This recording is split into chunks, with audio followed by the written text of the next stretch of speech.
Hello, beloved. Hello. Namaste. Welcome in. Good morning. Good afternoon. Good evening. Welcome back to Mistress of the Eighth Tarot. I am your goddess, Alicia. Welcome in. Welcome in. If you're A1 Day One, a returning subscriber, what's up, boo? Welcome back, family. Love to see you again. If you're brand new to the channel, welcome, welcome. Welcome home. I'm hoping that after this live event, you are inspired to join the tribe, soul family, and hit that bell. Come back again. We'd love to have you, my friend. So welcome in. Hello, beloved. What's up, Mary? Good morning, Queen. Welcome in. It is a beautiful sunny day. It is Saturday here on the East Coast. But whenever this message comes across your YouTube platform, it's right on time. God works mysteriously through your destiny. There's no mistake, no fate.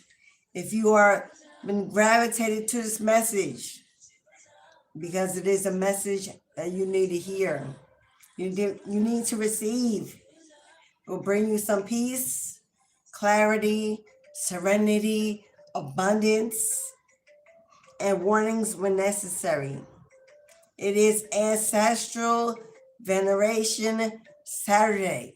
Every Saturday on this channel, I open the gates to the ancestral dimensions, the ancestral realms, to all ancestral beings known and unknown of the highest light, those that have returned to this lifetime to offer us protection, guidance, comfort, abundance, resources, and the love and the legacies they left behind, those gone too soon, who are not able to fulfill their destiny, and they are trusting in you, living through you, elevating through you, being freed and released through you and your intentions.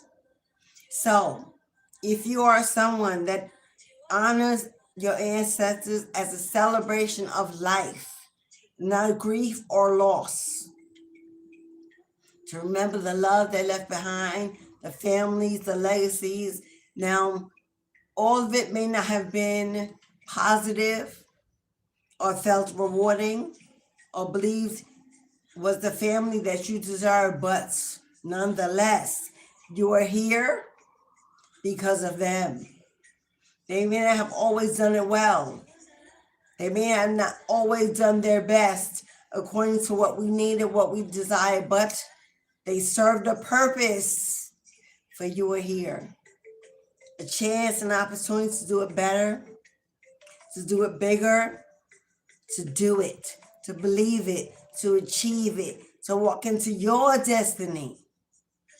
Encouraged, supported, loved, and strong.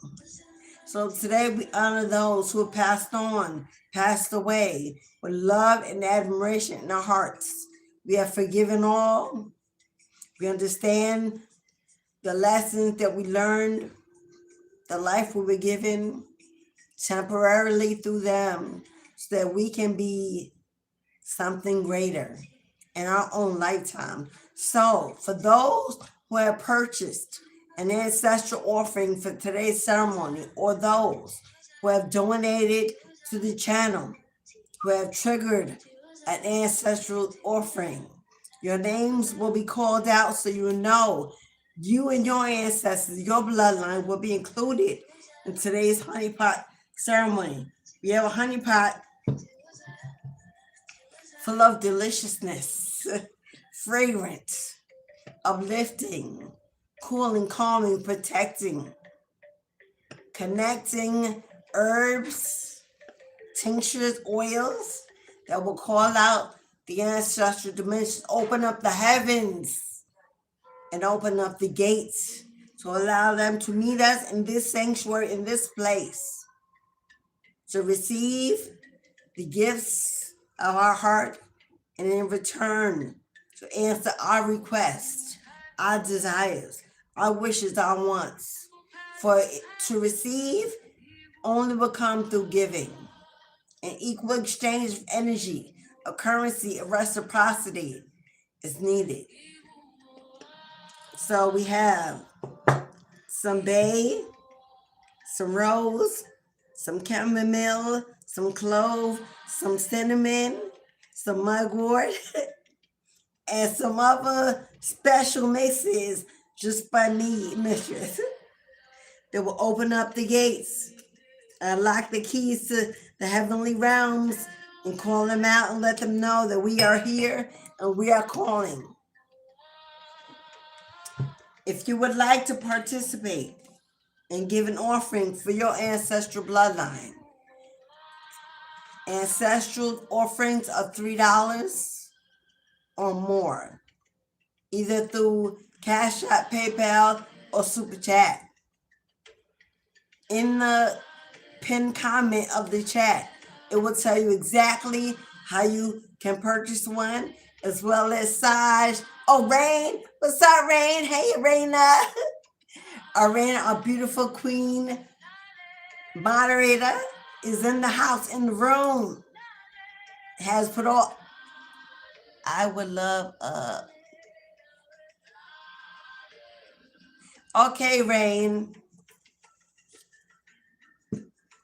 If you want to make your donation before we begin the ceremony, mini readings are now $10 instead of $20.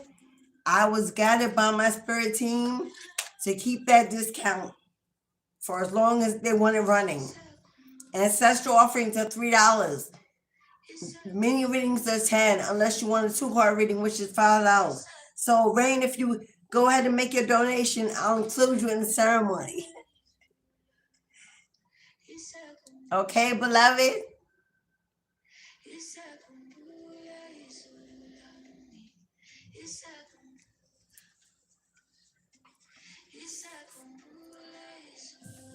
So anyone else that would like to be included, would like to include an offering for your bloodline in today's ceremony, we'll begin the ceremony at 1 o'clock. So it's only 12:35. Well, we'll begin at 12:45, 15 minutes. I'm not going to wait a whole half hour. We have a whole live reading to conduct, a message. So you've got 15 minutes. If you'd like to purchase an offering to be burned collectively in today's ceremonial honeypot celebration, you can send your $3 to buy your ancestral lucky buck, Cashapp, PayPal, Super Chat. Oh my God, how many do I have left? I think I'm running out. I have 1, 2, 3. I got 3 ancestral lucky bucks available. Then I think I may have to go purchase. I think I've run out. I have 3 available for the taking. If you like one of these 3 lucky bucks for your ancestors, they are $3. You can send a Cashapp, PayPal, Super Chat.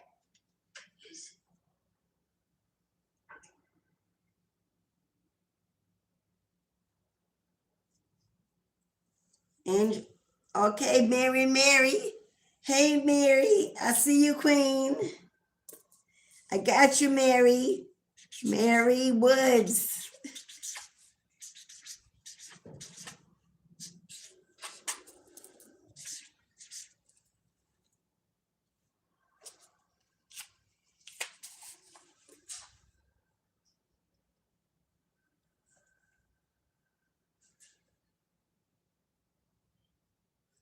And Rain, Arena, I got you, beloved.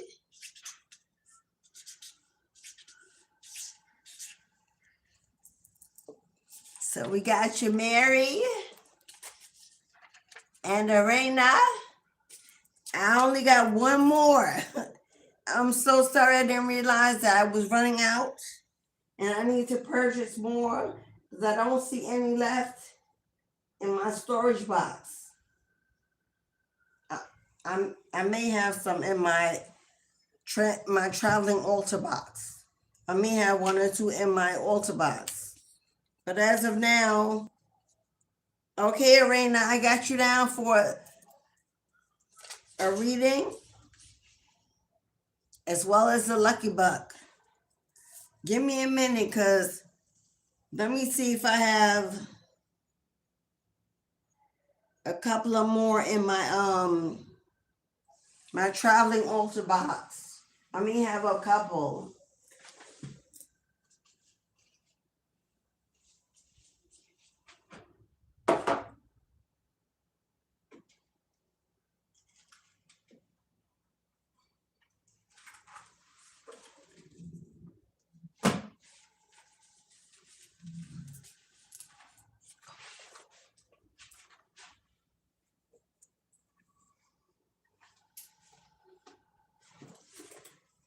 Okay, beloveds, I was able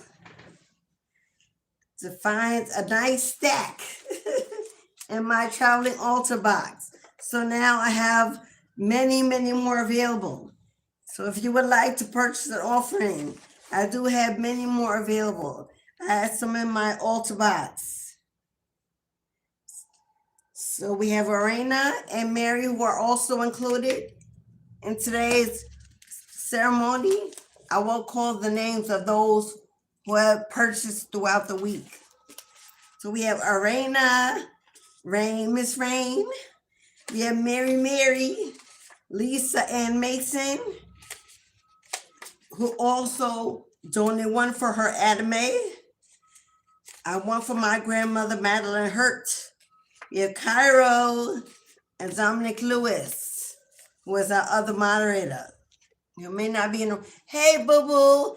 Hello, melanated peace goddess. Hello, Jocelyn.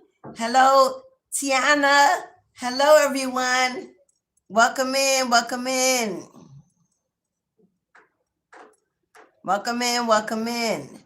Remember to please... What's up, Cheryl? Hey, beloved. Remember, as you come in the chat or you leave the chat, please take a second to hit the like button and support your girl in this channel. Today's message is about your ancestors have been ready to meet you for lifetimes because of the distractions that we face in our everyday life, paying the bills, taking care of the kids, trying to stay healthy, happy, financially solid. There's been many lifetimes that they have missed you. The signs and the cues and the ascension and the awakening was not possible because of the energy you were around or the state you were in. They've been waiting lifetimes, beloved, to meet you. There are ancestors that you don't know that passed on before your birth. There are some that you do know that passed on but are not giving the attention. It could have been some time ago, or you just have never been led into the practice of venerating your ancestors. Well, they are arriving in drones. They're arriving in teams and groups in all kinds of ways. They're planning to make themselves visually known, spiritually known, and energetically known and aware to you that they are there. They're making changes in your life. They are sending you angel numbers. They're sending you signs. They're entering your dreams. They're taking you places you've been before. You're seeing old places, old friends, old communities. You feel like recently your dreams are taking you back, taking you in the circle, reminding you of where you came from, what you used to do, childhood memories, childhood people, exes, things you've already thought you let go of. That is your ancestors replaying the movie that is your life, wanting you to take a visual look, to replay it, to watch it, to accept it, to love it, to forgive it, to honor it, because that is who you are. That is who you were. And that is why you're who you are. They saying, please do not regret a day, a step, a move, a decision, a person, or an experience. The entire duration of your life and everyone in it, in every moment, every memory was building you, molding you, shaping you. And without it, you would not be as strong, as wise, you would not be a survivor. You would not be a winner. You would not be victorious. What is about to come into your life? Your ancestors are making their way into your home, your finances, your health, your money, your relationships. They are taking over. They are re-guiding your steps, repositioning your intentions. They are building your forever home, purchasing your land, setting you up for that position, that career. They are finally realizing that you have gone through some kind of awakening, some kind of painful ending, some kind of painful decision that cost you more than you ever thought you would have to lose. For some time, it may have been losing yourself. And something has awakened you to realize this is not who I am. I am so much more. I deserve so much better. I can do so much greater. I just simply need to change my steps, my intentions, my surroundings, my choices. That is an awakening. You may not understand how significant that is. That now you can self-reflect on where you are and what is going on within you and your life and decide no more. I can't. This is not it. I must stand. I must take my power back. I must make a change. I must take action. I must get up and shake it off. It is what it is. And I can honor my past without shame or guilt and walk into a beautiful tomorrow, beautiful future, because I survived. I have me to live for, to love, to care for. And if I do that to my best ability, someone will come in and match that, see that, respect that, admire that, and I will walk into my equal, my tribe, my true family, where I really should be living, where I really should be working. Once you change the inner, the outer has no other choice but to change. We say all the time, as above, so below. God's got the final say. We can act like we are in control, but we are not. Because as above, so below. God has the final say. We say, as within, so without. Your outside world is an exact reflection of what is going on inside your soul, your body, your mind, your heart. And if your outside world needs change, that change must begin inside. For it must match. It must magnetically pull at what you need and what you desire. It will become who you have become and rise up to meet you. So, your ancestors said, we've been waiting for you for lifetimes to be exactly where you are. You're in the right place, headed towards the right direction. Don't doubt that. You finally arrived. A new doorway, a new dimension, a new vision, a new world. And you may not feel it yet. You may not feel it yet because you're still in the shadow period of that shadow work that's already been done. It's like we get a full moon for 3 days. It rises and it sets. But the shadow period of that full moon is 10, 11 days. You still feel the energy. You can still use the energy. The energy is still powerful. It doesn't just descend and go away. It leaves energy in its wake to remind you that I was here. I was here. Remember me, honor me, see me, utilize me. It's like you telling God, I'm here, God. I'm finally arrived where you need me to be. Transform me, transform my life. Use me as a vessel. Guide me into my destiny. I have let go and I'm ready to let God do your best. Do your best. That will and not my own. Hello, lean me in. Lean me into let my life surpass all understanding and become a miracle to everyone around me and everyone that comes within my energy. You are an earth angel, a star seed, an indigo child, here returned to this earth to reawaken something in you so that gifts can be used by an entire nation, an entire generation. So release your ancestors that have been in bondage, that have died through illness and disease and slavery and divorce and separation and poverty and domestic violence.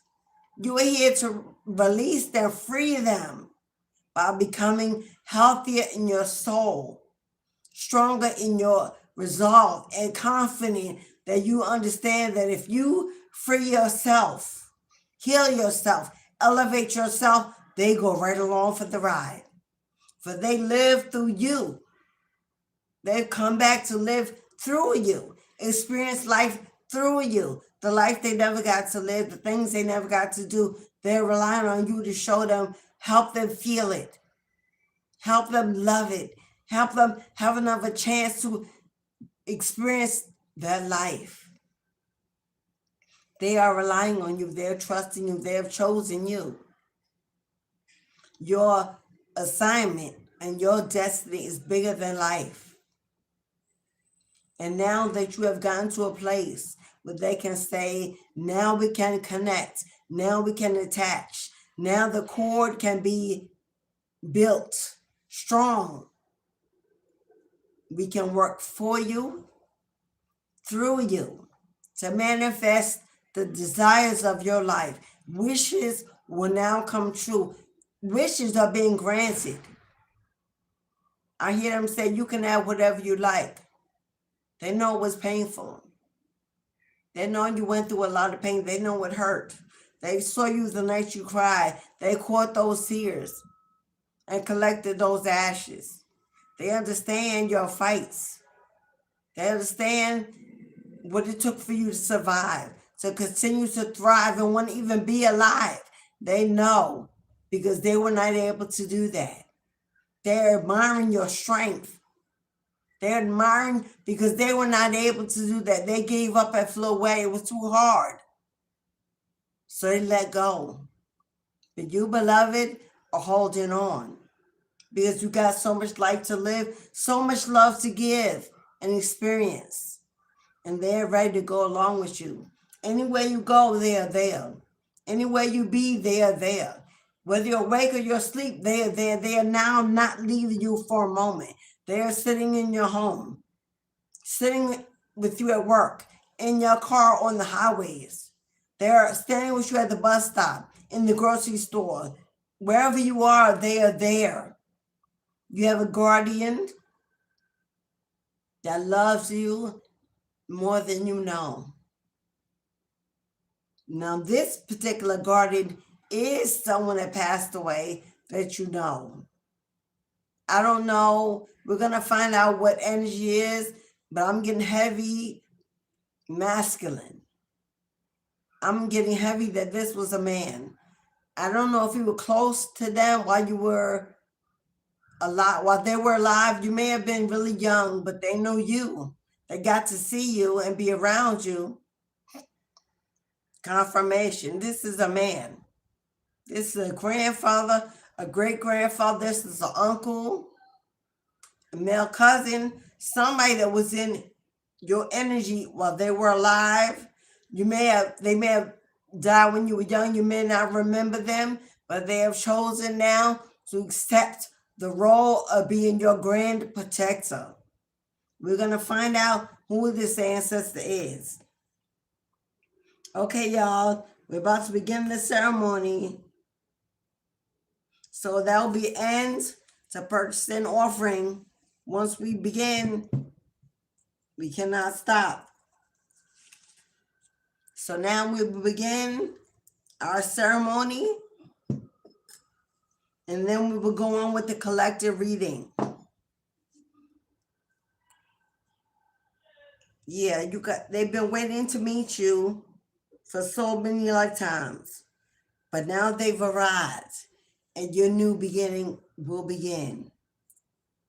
That is today's channel message.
First, let me thank all of you that participated in today's ancestral veneration ceremony.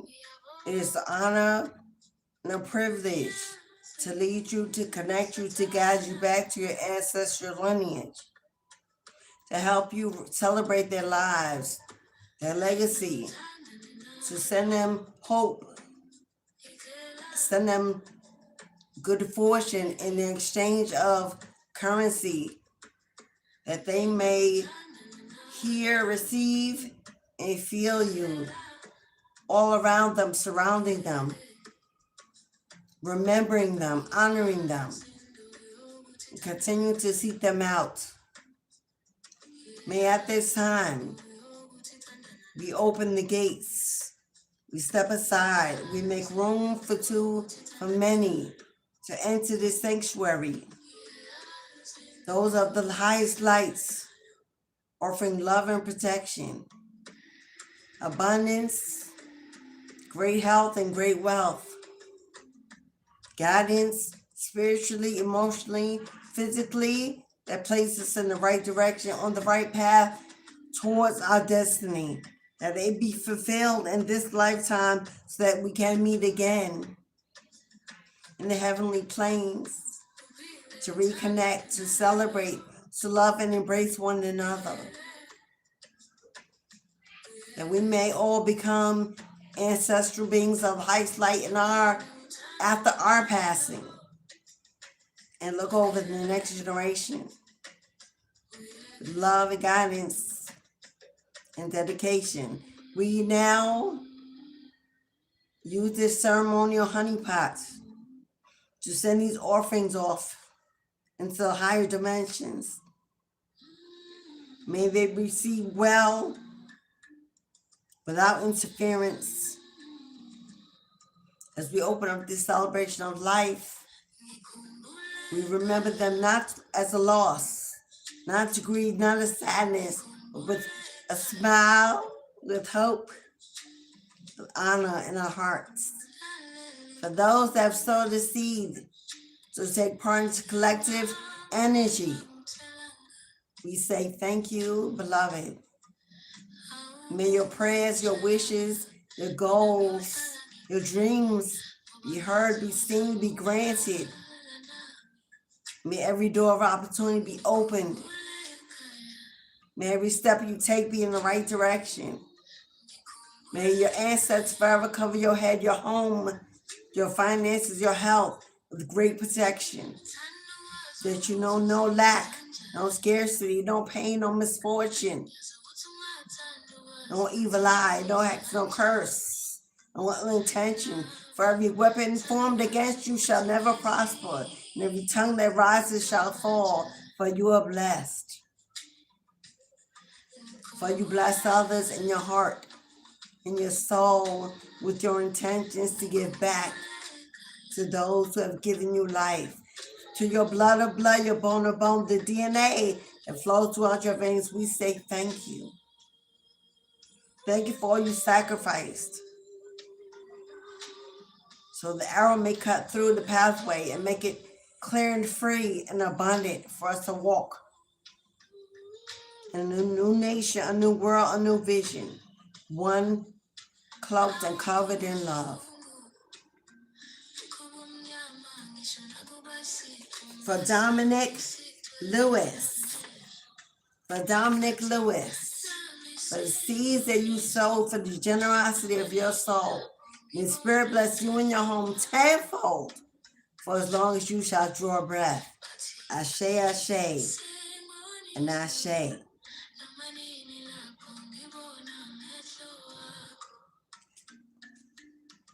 For Cairo, for the seeds that you have sowed, for the generosity of your soul, may Spirit bless you and your home tenfold, for as long as you shall draw breath.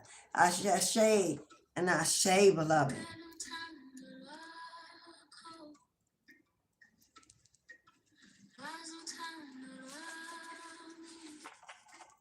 For Lisa and Mason, for Lisa, for the seeds you sowed, for the generosity of your soul.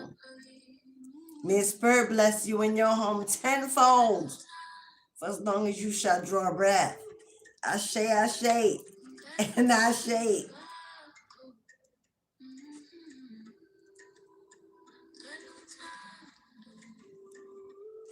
And for Adame, for this seed that has been sowed in honor of you by your beloved Lisa Ann Mason, may you continue to rest.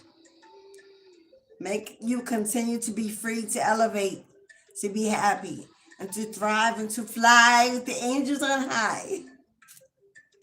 You're honored, you're remembered, you are loved. Farewell, Queen. Ashe, ashe, and ashe.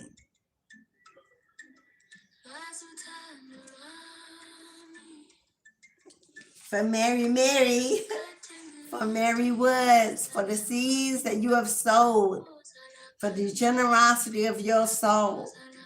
May Spirit bless you and your home tenfold, as long as you shall draw a breath, beloved. Ashe, ashe, and ashe.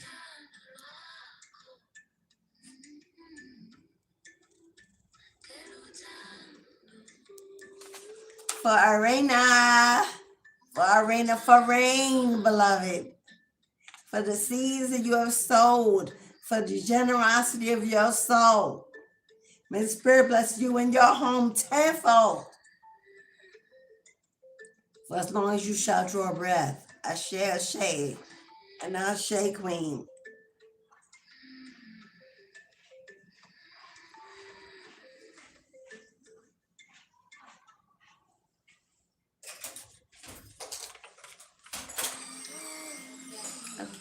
And for my grandmama, may you continue, Grandma, to rest on the high.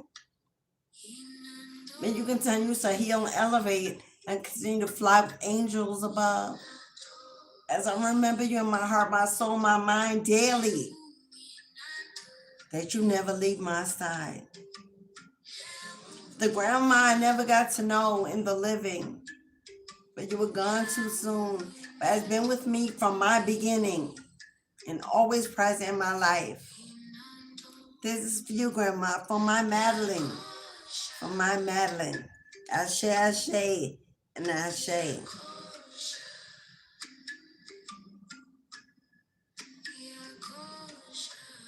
Watch over your baby girl. Watch over your baby girl. That is my mama's mama.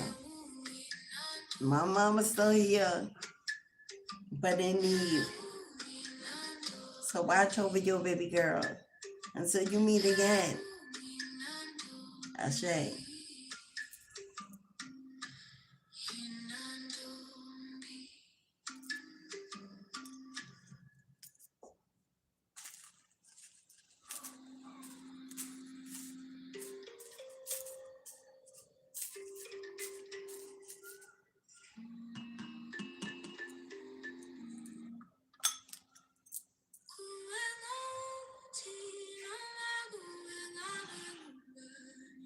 Holy Father and Blessed Mother, we thank you for this occasion. We thank you for this opportunity to rise to your occasion,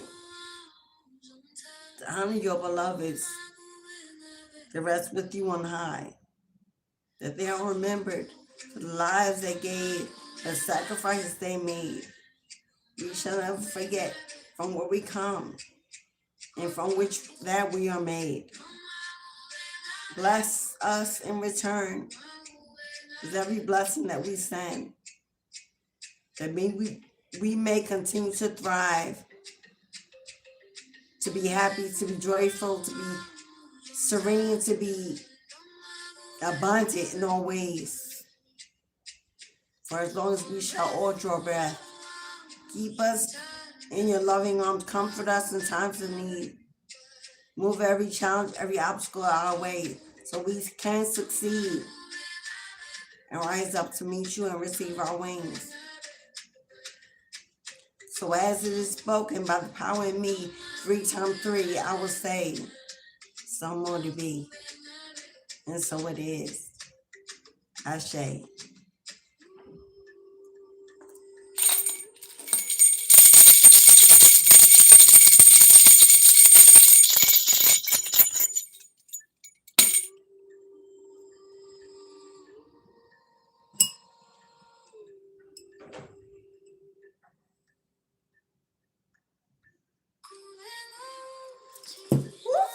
That's hot.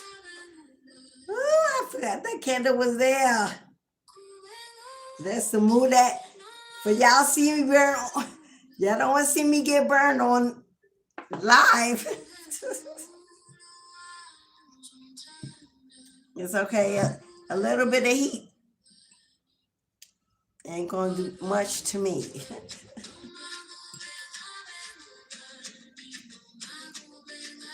But it will throw you back. Fire will always let you know who's in charge. All right, beloveds.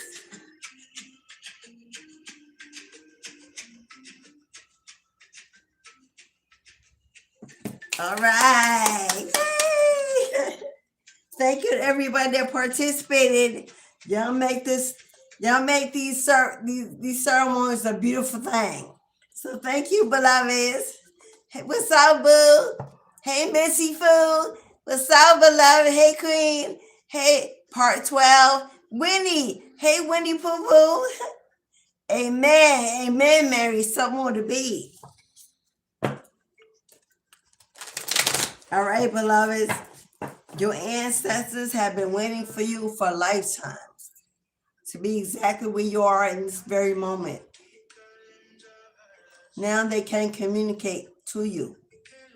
Now they can arrive before you. Now they can manifest through you. So let's see. We're going to start with 3 ancestral cards. There he is.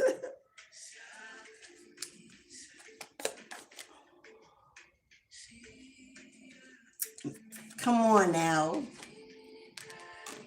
I knew that I knew this was a masculine ancestor taking on the assignment to be your guardian of protection. Because with all the women in this deck, only masculine energy has come out. Only masculine energy has come out. And like I said, you don't know who this masculine is. This is an ancient ascended shaman, priest. Someone that passed away years before you were born. In this lifetime, you may have known them in other lifetimes, but here you don't remember them.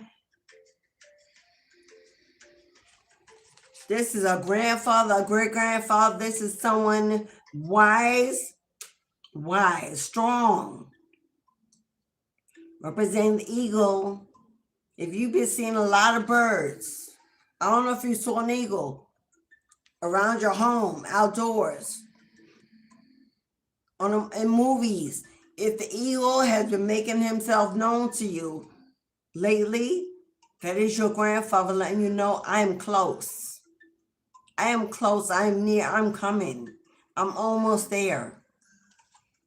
Sky Father. Sky Father. Sky Father is giving me Osiris energy. If you're familiar with Egyptian heritage and you know who Osiris is, Sky Father is giving me heavy Osiris energy. You may resonate with the Egyptian heritage. Ancient. It's ancient. It's at the beginning. It's in the forefront. It's in Africa. Egypt is in Africa. It's indigenous. That's who this person is. Now it says trust on the bottom.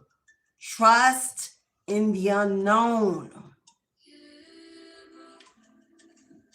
First thing I think of when I hear the unknown is the afterlife. The unseen, the undiscovered. Those places you have not tapped in yet, have not experienced yet. But it says trust in them. They're coming in. They're happening. They're being manifested. And you may be in a place where you're distracted, or you second guess, or you overthink when things happen. Is it really good for me? Is this for me? He wants you to open your mind to allowing, trusting, feeling it with your intuition and your gut, as opposed to feeling it in your emotions, being led by your emotions, being overly sensitive, or trapped in something in the past that you don't allow this newness to flow in. But your Sky Father, now for some, your Sky Father is your creator, the Most High. Amun-Ra, Allah, Lord Shiva, God.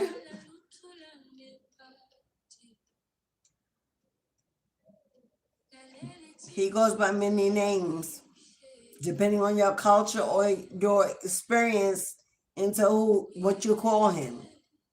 But I call him, I say Holy Father and Blessed Mother. That's what I call them. They are both in the same, they are one. It can be nothing created by a masculine and a feminine. So they are always, and have always been, from the beginning of time, a couple, a dual energy. That's why they say we both masculine and feminine. Well, how could that be so if it was not so from the beginning? Then we have, second card was Fire Guardian. That's so funny because when I almost burnt my hand. Fire Guardian.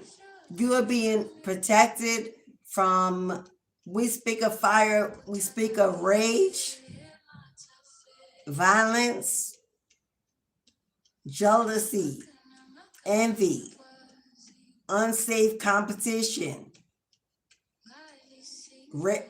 I get a lot of, yesterday we got the word rage. I get a lot of rage. Those that are angry, bitter, resentful, that want to seek to attack. to harm you, to break you, to burden you. You have a fiery guardian protect you from anyone in that energy. I heard, oh my God, now it's gone. Ignite your passions. Ignite your passions. If there are people around you, if there have been a family or someone toxic that put something in you, a seed of doubt that you can't do it, you'll never accomplish it, you won't make it, you can't be it without them, without their support, without their help, without their presence, that's a lie. That's someone controlling.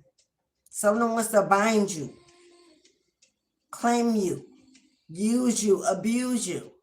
For someone that promotes your wishes, promotes your desires, only gives you positive feedback. It may not be for me. I can't see me doing it, but you go for it. You got this. I got you. Whatever you need, I'm here for it. And even if it fails, I'm here to catch you in the wind. I'm here to hold you up. I'm here to build you up so you can do something else better again. That's what somebody, even if they don't believe in it, they don't make it personal about them. They know this is something you believe in, and therefore they clap for you. They cheerlead. They support. That's a true tribe member. That's a real family. That's a real partner. There's something you're passionate about. There is something you're passionate about. Whether that's to start a practice, leave a job, build your own business, work from home, relocate. It's something you're passionate about, something you're very good at, and you've been good at it for years, for lifetimes. And you may think it's a hobby. And you may think, I'm good at it, but I'm not sure if that will make me real money. If they will really buy it, if they really want it. God says if you build it, I can assure you they will come. I will send you the audience, the clients, the bookings, the business. I will bless it, expand it, touch it, manifest it right alongside you. You're not taking this walk alone. All you have to do is make the decision to be strong enough, confident enough, courageous enough to take action, take a leap, take a step. One simple action leads to other. It's a domino effect. Once you put yourself out there, it spreads. What did I just say? You got a knight here. And it says, be brave and be honest. Look at the comfort, the serenity, the tranquility, the peace on that face. That's a face, that's a vision of faith, of belief, of hope. In other words, you don't need to be that brave when you have faith. Because faith is your courage. Belief is your movement, is your action. If you have enough of that within you, the bravery comes. The bravery forces you, pushes you. You almost can't deny it, can't stop it. Must do it, must try it. Because the bravery and the courage and the confidence is in the faith that you are not doing it alone. You're not here to do anything else. You don't have to get permission. You don't care about judgment. It's your vision alone. And even if it fails, success is in that you try something. You're courageous. You're brave enough to try something as opposed to doing nothing and just waiting on a prayer and a wish and a miracle. Just taking one step. in the right direction, any direction. Because any direction is the right direction if you made alone and then have someone else saying do this, do that, or not. Your choice is always your right direction. If God needs to redirect you along the way, it will be done. Ask for it. Redirect me. Guide me. Place me in the right places, around the right people. Open the right gates, the right doors. Do not let me stumble. Show me the bricks, the obstacles in my way in advance of, so I'm prepared. And it shall be done. But it's in the faith, in the belief that as I speak it, so it is, and so will it be. We don't just say that because it rhymes or sounds good. It's a declaration and a decree between me and my creator. It's a contract, an agreement. I don't say it lightly. It ain't just something you say at the end of the day. No, I'm making a commitment to sign a contract, an agreement. If I do this, will you do that? If you do that, I'll do this.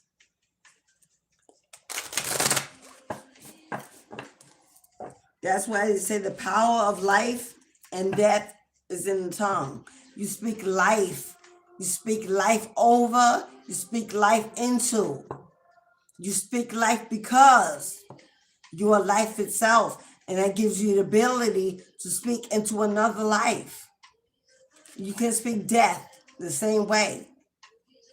A self-foreseeing prophecy is when? Oh, I don't know if that's going to work. I'm not sure it's going to work. Maybe I should wait. Maybe I should ask somebody. Maybe I should take... That's speaking death into your work. You've already put doubt into it, disbelief into it. That's a lack of faith. Nothing will grow from that seed that's been planted in muddy water. But when you plant that seed in a strong foundation built on faith and belief and commitment that you're working in partnership with the Most High, it will grow roots. They will take to the soil. They will spring forth through the dirt and grow a flower, a trunk, a tree, a harvest, a fruit, an orchard. In every tree, the spores and the seeds will blow in the wind and plant into a new ground and build a whole new tree on its own.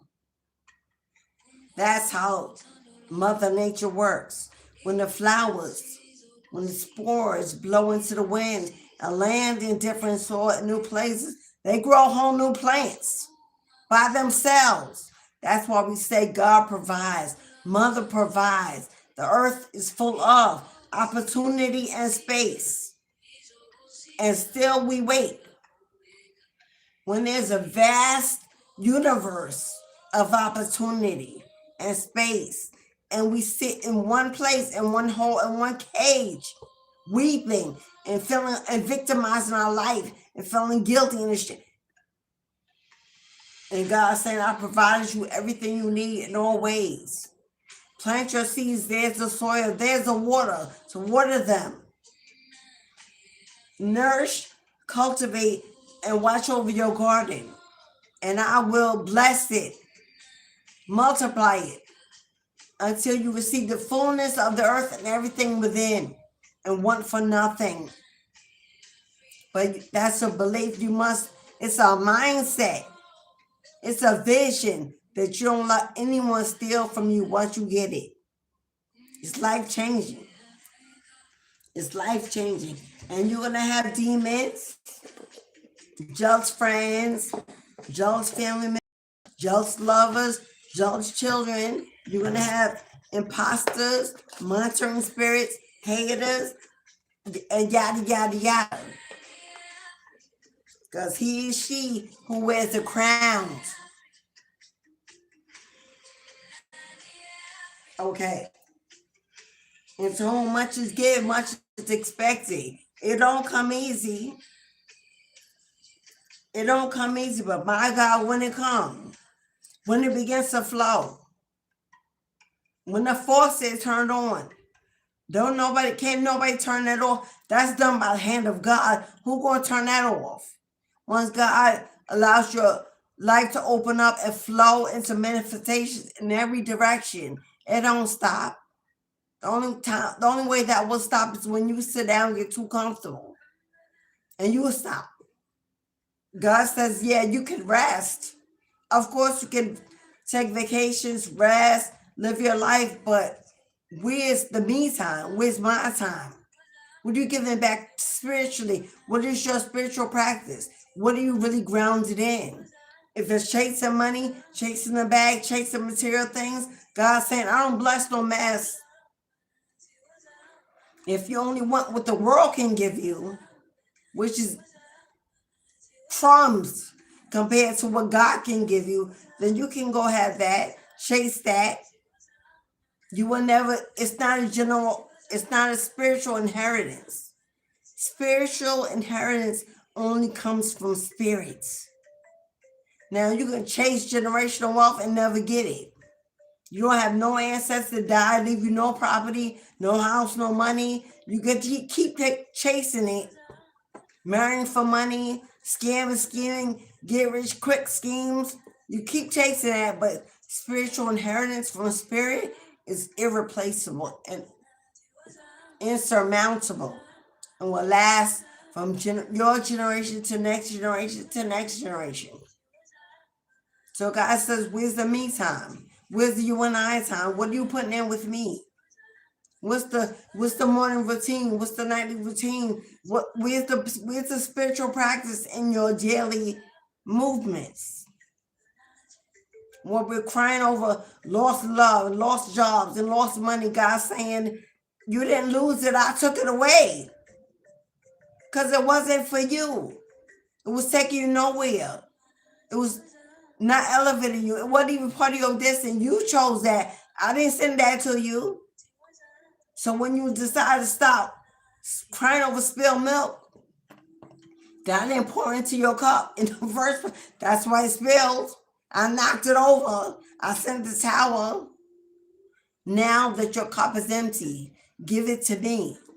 I'll fill it with milk and honey and everything beyond your dreams. We're too busy focusing on who we lost, why we lost, who we lost it to. We ain't gonna get it back. And God's like, is that all you can do? Is think about the past every day, who was in it, why they not there, what you lost, what you gonna do? Now I give you a whole brain full of wisdom and knowledge and experiences to reach higher and dive deeper and want better. That just opened me up to a whole nother reading.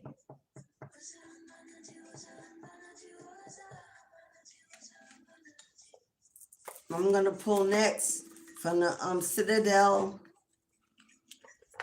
deck, because I just got a whole download.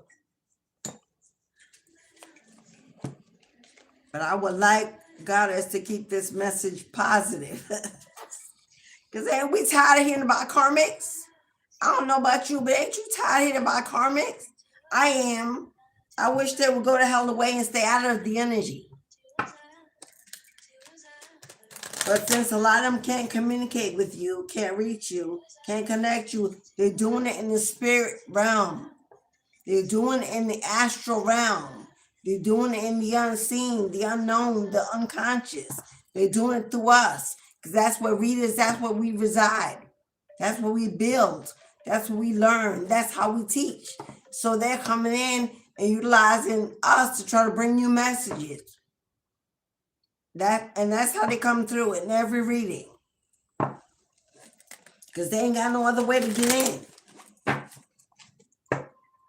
But my God, I wish the hell they would go away already. And walk into the lies, they stay in the lies they walked away to. Stay in the lies they walked into. That's what I wish they would do.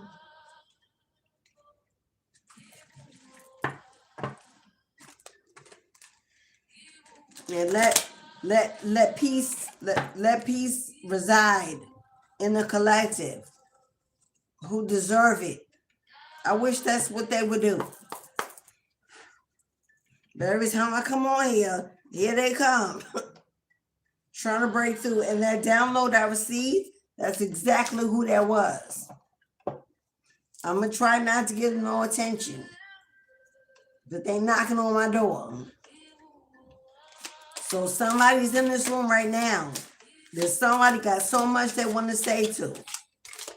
Because they knocking on my door. I can hear them. Please, tell them this, tell them that. Give them this, give them that. And I don't want to. We got the Pilgrim. Am I taking this in reverse? Because that's how it came out.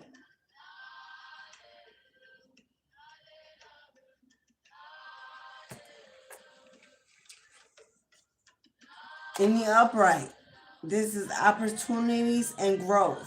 But this came out in the reverse. Here we go. Here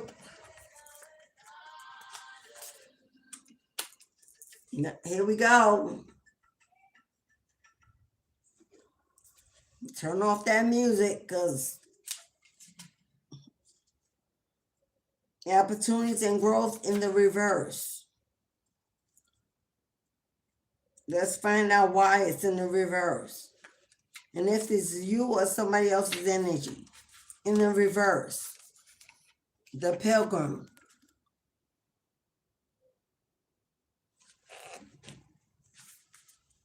You've been drifting in your life lately. You pick up new projects and relationships only to move on without lingering long enough to appreciate them. Though trying new experiences is an important part of learning who you are, don't give up on them until you've tried them long enough to learn what they have to teach you. And try to be aware of how your laid-back lifestyle may benefit or may be affecting others. Who is this? Somebody here. This is the energy of a runner, of a drifter.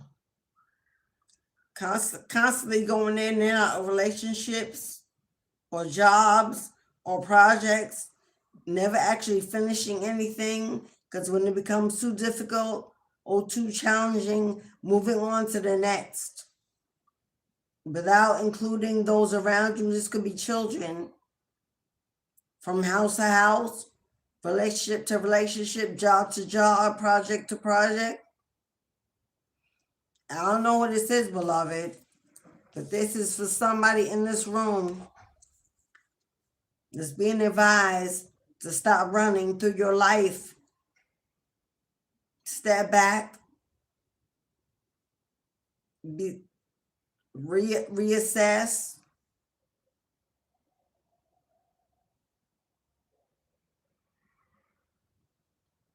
Maybe someone that runs from their karmic lessons because they don't want to experience the lesson, the pain, so they leave before the pain hits, and thus not learning the lesson and not really growing.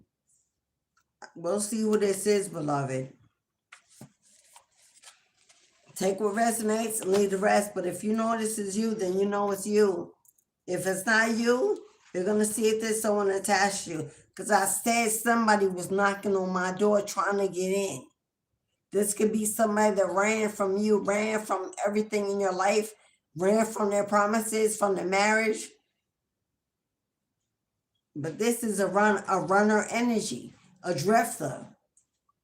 Never really takes on a project, a job, or connection with anyone because it's so hard. Or this could be somebody afraid of rejection. Like when the job gets hard, before they fire you, you leave, thinking you're going to get fired, and that's not even what's going to really happen. Or leaving a relationship when things get tough because you're afraid the other person is going to leave first. That's what kind of energy this is. So let's see if we can get more on who this is.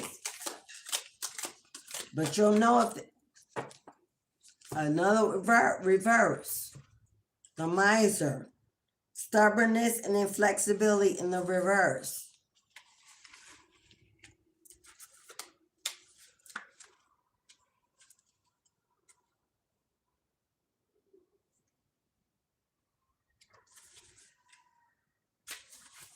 So take what resonates, even if it's tough love, even if you don't want to hear it. If it's for your highest good, learn to digest honest criticism, even from your spirit team.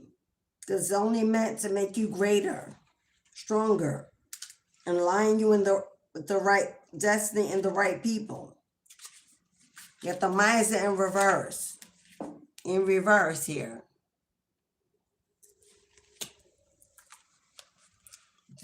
There is an authoritative power in your life who is causing a sense of oppression and discomfort, creating difficulties in their need to dominate others and control every situation. This power may even be you. The structures that have been put in place to provide stability have become rigid and controlling and aren't benefiting anyone anymore, except that changing the way it's always been done isn't always a negative thing. So who is this? This is about being too strict and being controlling, not allowing others to have a voice, have a say. Your will is always the right way. This is almost like a parent that has children and thinks because they're too young, they don't have the right to an opinion, or somebody controlling in your relationship. But this says, if it's not you, beloved, it did say it may be you, but it also said it may be someone around you that's oppressive.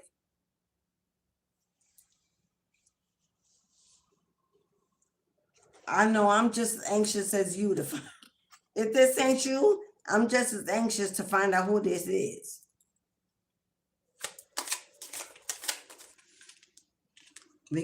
Okay.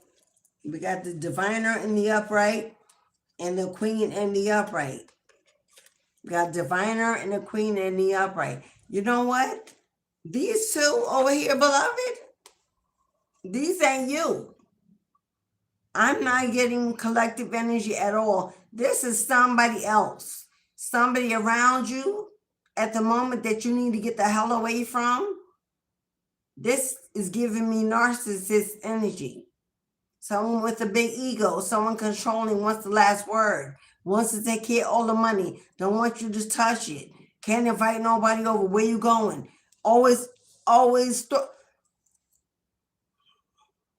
and being around this person is causing you to lose opportunities to grow, because they are binding your will. Take control. They are in control of your power, your say so, your movements. Because this over here in the upright, this is you, the queen and the diviner. Determination and sacrifice from the queen, and divine timing and evaluation from the diviner. This diviner is you. This is an anointed, a chosen, an empress. I'm getting heavy empress energy. A matriarch, you could be a single, you could have children and not necessarily be single, because it looks like somebody around here may still be around. This could be a father of your children. This could be a parent you live with. This could be the family you live with. Let's see. Because you're coming out as a queen in the upright. Or if this is you on both sides,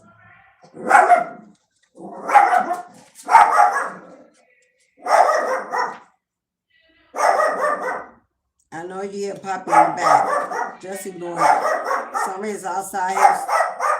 He's doing too much.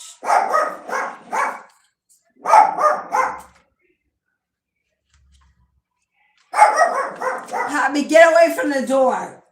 Get away from the door. Let's go. My neighbor's outside arguing. The queen and the upright. And it looks like Queen of Swords. Now, the Queen of Swords can come off a little cold, a little shrewd, a little controlling. Because of her wisdom and her knowledge, she may refuse to see someone else's perspective or someone else's side of the story. Because she is so wise and so knowledgeable, she may already know that somebody else may be a little immature, childish, or not as wise. But this is being open to hearing both sides. Yeah, you may be right. Yeah, may be more educated. Yeah, you may be the anointed. But there's somebody around, but that still is no excuse to not allow others an opinion.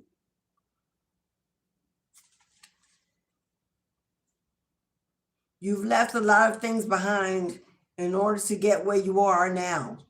But regretting your decisions will only tarnish the glory of what you achieved. There will be more of these challenges in the future. Come to terms with the fact that achieving your goals will be worth all of them.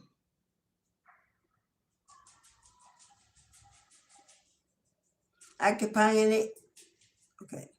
The queen is sitting tall and proud, ready for a day full of difficult decisions.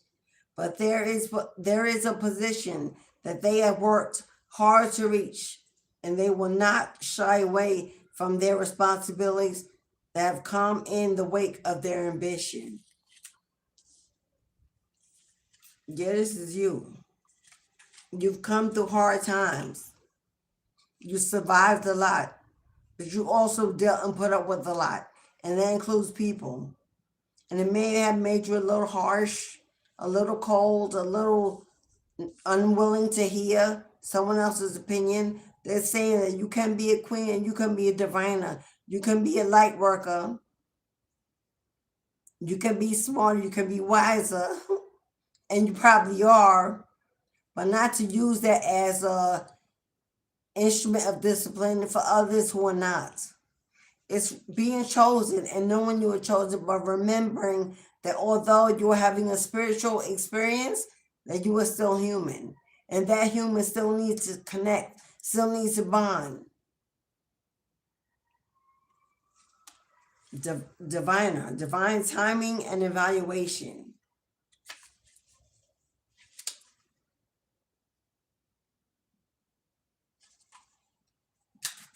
And I'm guilty of this too at times. I'm gonna just put it on the table. When you rank up and you're more spiritually elevated and you're more wise and you open up to insight and you see beyond what people see and you know it before they say it, and you're there. We have a tendency sometimes, because we already know it and we already figured it out, when they come, we don't even want to hear it. You already know they're bringing you the drama, they're bringing it, so you already know, you knew already, and you don't want to hear it. But being open to connecting with other people and wanting other people to be around you. Because we still need love, we still need to connect, we still need to be soft, we still need to be understanding to those who are not where we are. You don't level up and then look down at everybody beneath you with some kind of ego or complex. You look down those beneath you as assignments to bless, to help elevate and bring them up along with you. But sometimes people can get on your nerves so bad, and you've already dealt with so much, and you're not about the shit no more, that you almost get turned off by people that show weakness or show that they soft. You know what it took for you to get where you are, and you expect them to do the same. But everybody's not built that way. Everybody will not be built like you. Even your kids, co-workers, neighbors, your parents, your siblings. Being anointed in a family, being chosen in a family means You're the only one. It's only you. They're never going to be you. They're never going to support you, accept you. They're never going to meet you where you are because you're the only one that was supposed to get there. Every family every bloodline only needs one anointed to free the generation. And they usually only get one. So that means everybody around you will stay exactly how they are, and you will elevate and ascend to a different mindset. And then being around them is like frustrating, hard, get on your nerves. You don't want to be there anymore. You want to walk away, you want to close the door, but you still have to exist in the human world with human beings. You can't shut yourself up in a bubble and shut everybody out. That won't get rid of problems. Because then the loneliness, the isolation, the seclusion, the sadness seeps in. Because you've torn away your human side from humans. And that part goes missing and becomes empty and builds a hole that can't be fulfilled with just you and your altar alone. It can't. It won't. So this is about knowing who you are, keeping those boundaries, accepting who you are, patting yourself on the back and cheerleading for you for where you got, but not looking down on those who will never be who you are or get where you're at, and still finding a way to love them. Accept them for where they are. Accept them that that's how they're going to always be, especially if it's family. You can't get rid of all the love. You can't cut out all the people because you cannot change them. God changed you in order to accept them exactly for where they are and not absorb that energy into who you are so you can do your spiritual work, but not to become such an ego that now everyone else is beneath you and doesn't deserve grace. That's what this is. You're becoming this diviner, this high-ranking spiritualist. Your ancestors are about to show up. They're about to crown you, anoint you, bless you, and you're going to get all these rewards, all these blessings, and people are going to be jealous. People are going to be envious. They're going to secretly compete against you, but God will never remove what he's done. It won't even matter in the long run. But in the moments, knowing that they're only doing that because they are not who you are not positioned the way you're being positioned, feel empathy for them. I'm not saying be sorry for them and give to them or no. But have a little empathy for the fact that you can look at them and say, I used to be that. I know how that felt. And I can empathize that that's how you will remain. Because you are not chosen to be who I am or to receive what I'm receiving, and feel empathy for them. Not secret laughter, not secret, I got my justice and you're getting your karma. Your ancestors are telling you to make sure you stay humble. If they are coming and they are arriving and they're gifting you and blessing you and dressing you with a crown and a robe and putting you on a pedestal, oh, you're going to be hated, watched, stalked, envied, admired, all of it. Don't run from it, because now you're an ego that says, I'm going to go in my empire with my crown and my table. I don't live well. Y'all not invited. You can't get in. I ain't coming. Stay humble, because at one point you were them. Oh, yeah. At one point you were them. You were a family. You were that people pleaser. You ignored red flags. You were weak. You had no backbone. You were that. You were karmic. You were them at one point. So when God elevates you, stay humble. That's exactly what this means. When you get in that spiritual practice and you busy, booked, and blessed, and the money flows in, and you're working from home and you're vacationing, and they're in the 9 to 5 struggling. Watch you live a good life. Don't throw it back. Don't brag on social media. Don't post up. Stay humble in your practice, because God can take it away as fast as God can give it at any time. This is a blessing based on the energy you're in and not what you've accomplished. So God can take it away. If your energy change, your situation will change. This is not permanent and absolute if your commitment is not. That's what that is. I had to figure that out. So, yes, these are both your energies, past and present. You are now becoming this Queen of Swords, a vocalist, a public speaker, a truth teller, a truth seeker, a motivational speaker, a guide, a coach, a mentor. That's who you're becoming. Queen of Swords is all about your throat chakra. How you speak, how you present, how you lead, how you inspire, how you influence on a platform, online, or in the public. That's what you are destined to become, to be known for, to be chosen for. This is your destiny. But the diviner, this is your destiny. The diviner, one that works for the Most High. That is your permanent career. Your spiritual practice has everything to do with your throat, the way you speak, present, teach, lead, influence. But remember to be humble about the way you do it. This is about being a leadership position, but leading with a gentle heart and a gentle hand. Not leading with a stick or a Bible or a book. Not leading in, oh, I made it, I did this, I'm all. No, leading in with a gentle intention to comfort, to influence, to guide, to help. Now, I'm not saying sugarcoat your shit. I'm not saying that. Because everybody that comes to you don't want to hear the hard stuff.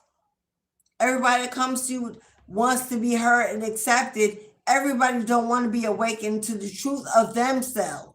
So I'm not saying don't dim your practice. Don't sugarcoat people's shit to try to make them feel good about you being their diviner or you being their reader. Don't do that.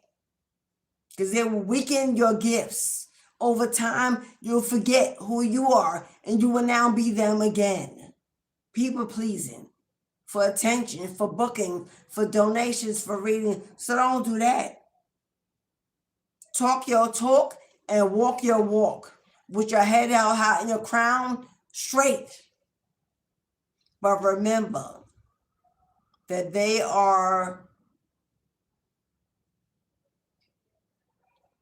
deserve, karma will take care of them. That is not your assignment. Your assignment is not to be karma. That's not your role. Karma will take care of them if they don't listen. Give it to karma. Let it be known. Expose it. Put it out there. Even if you have to do with some tough love, speak it, walk it, and talk it. But don't be out there intentionally stepping on people's, what can I say? Not ego, because step on that shit. Don't be out there stepping on people's, intentionally stepping on people's beating soul because they're not moving fast enough for you. They're not doing enough for you. Yeah, you know what you could do, but they can't do it. No matter how much you push it, they are not meant to be you. They came to you as a student because you are the wise one. See them as that. But still, they are still humanly, still your equal. And remember that. Thank you, guys for clarifying. Thank you for clarifying. So yes, in the reverse energy, you will lose the opportunity to grow if you're stubborn and inflexible about other people's inability to grow at your pace, at your speed. Learn to accept people where they are. They come to you for assistance, give it to them. But if they cannot rise up to meet it, learn when to cut it off and let it go. Don't drag people along until you believe they are fixed. Because if I don't fix them, I don't feel like I did my job. Don't do that. Put it out there. Let it be heard, because they heard you, or they heard you clearly. Plant the seed in their ear, in their mind, in their soul. And when you've done what you've been there to do, walk away and close the door. Because people will cling on to you until you have nothing left. Learn when an assignment is over. Learn when you've done enough. But remember when you haven't. And you can do more. And you can understand better. So be light and dark, evenly balanced. When the light needs to show up, be light. And when dark needs to show up, which is your protection, be that. Because your darkness is still light. As opposed to dark people who are really dark and have no light, your darkness is still light. Because your darkness is where you are protected. Your darkness is where you go for your protection, for your guidance, to reconnect, to rebalance your energy. That happens in your darkness. Don't let that go. Don't try to stay in the light all the time, because they'll devour you in the light until you have no. Every now and then, resort back to your dark place, your safe space, and get your refill and restore your energy before you walk back into trying to be in the light. In the light, you're exposed to everybody, and everybody's coming, and everybody's showing up, and everybody wants you to do. Hello, beloved. That same white bird comes to me every day. Your lightness is when you bless others. But in your darkness, it's when God takes care of you. So sit in your darkness every now and then with your team, with your protection, because it's quiet and peaceful in there. And you can hear, you can receive, and you can be. You can't do that in the light. As soon as you walk in the light, everybody coming for whatever they need. So don't think that because you're a light worker, you ain't supposed to have no darkness. Absolutely you do. That's when you close the door and say, I need me time, I need room. I need to be alone. Make sure you take it when you need it. The rest. And even when you go away on vacation by yourself, to clear your space, to have fun, that's your dark place happening. That's the vacation away, the spiritual retreat. That's not the lightness, that's the darkness. That's when you're retreating for you. Ain't nobody else invited. Get nobody else come. All right, beloveds. If you would like a reading, now was it. Because we're going to begin the readings. For Mary, quite contrary, who booked the first reading. Let me see what deck I want to use.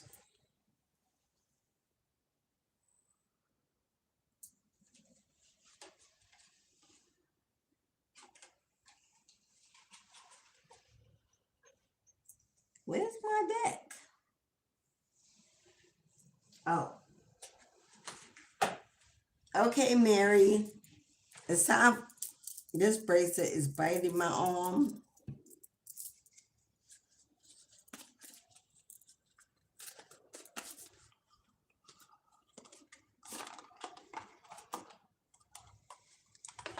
So we're going to give Mary her reading. If you like a reading today, they're $10. That's a half off discount. They're normally $20. Excuse me. But readings are $10. If you want 2 cards, it's 2 cards only. They are $5. But a full reading comes with the numerology number to guide the energy that you're walking into. Past, present, and future energy. 2 cards are only present and future without the numerology attached. Your numerology is your angel number guidance.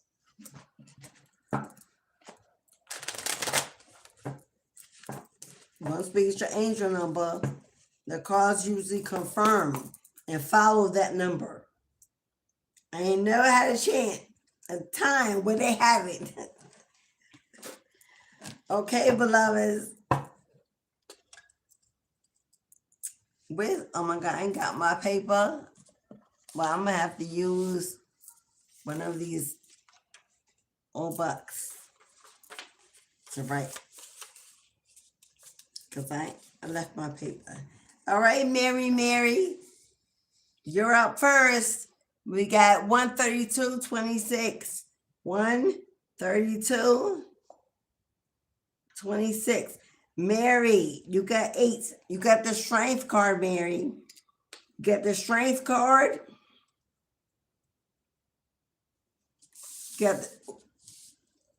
Mary, you got the strength card and the devil.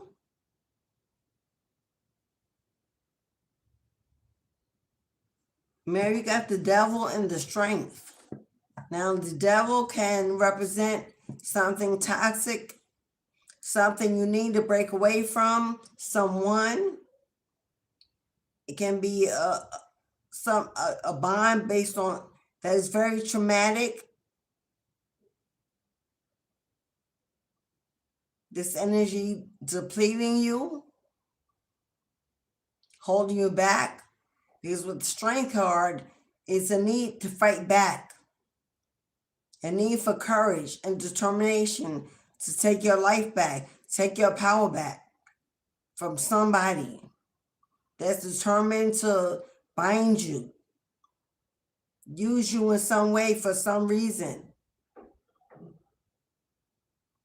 Connected to someone where you're being guided to find the strength and the courage. Take some kind of action to break this connection and break this addiction in this relationship. Let's see what this is about, Mary.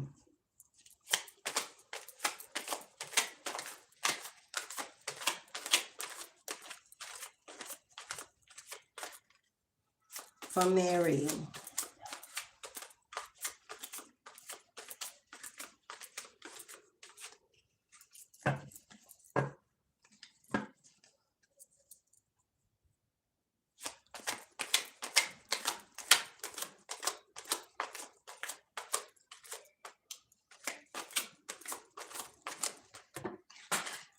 Oh my God.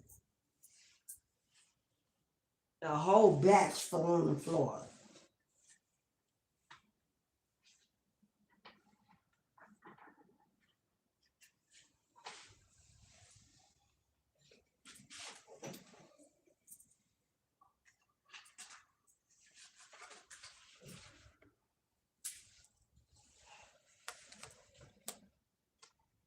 Wow.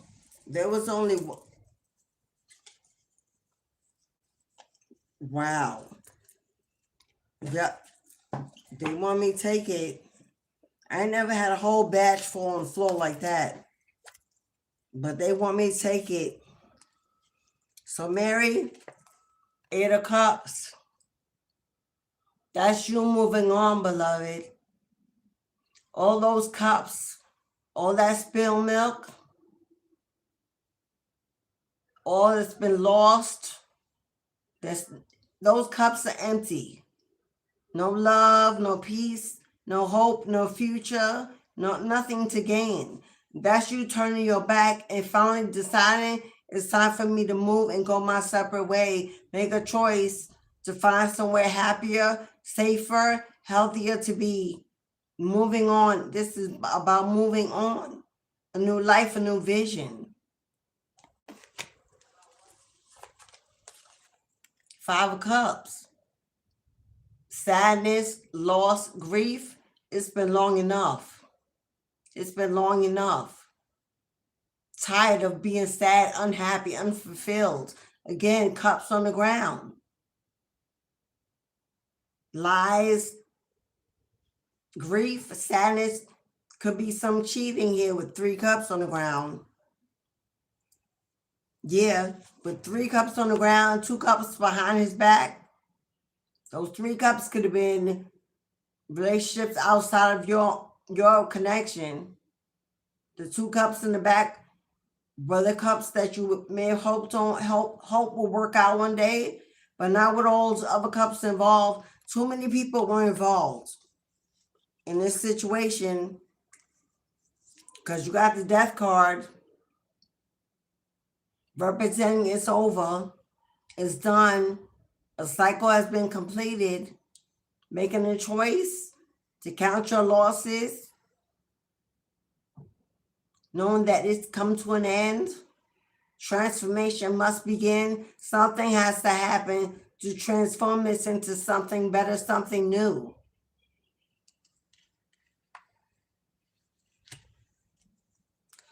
There you are, beloved, standing in your power. This is the wounded healer. Right now you may be guarded, but you've got your boundaries in place. This is my card of the survivor. Picking your life back up, standing back up on your own 2 feet. Those wands represent your ancestors holding you up, holding you together, being a crutch, being a guide, being a tool to pick you back up, give you strength and courage and determination.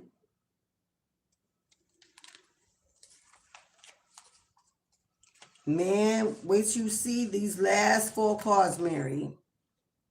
Because if you decide to take your power back and remember who you are, if you decide to take your power back and remember who you are a high priestess, Mary. You're anointed.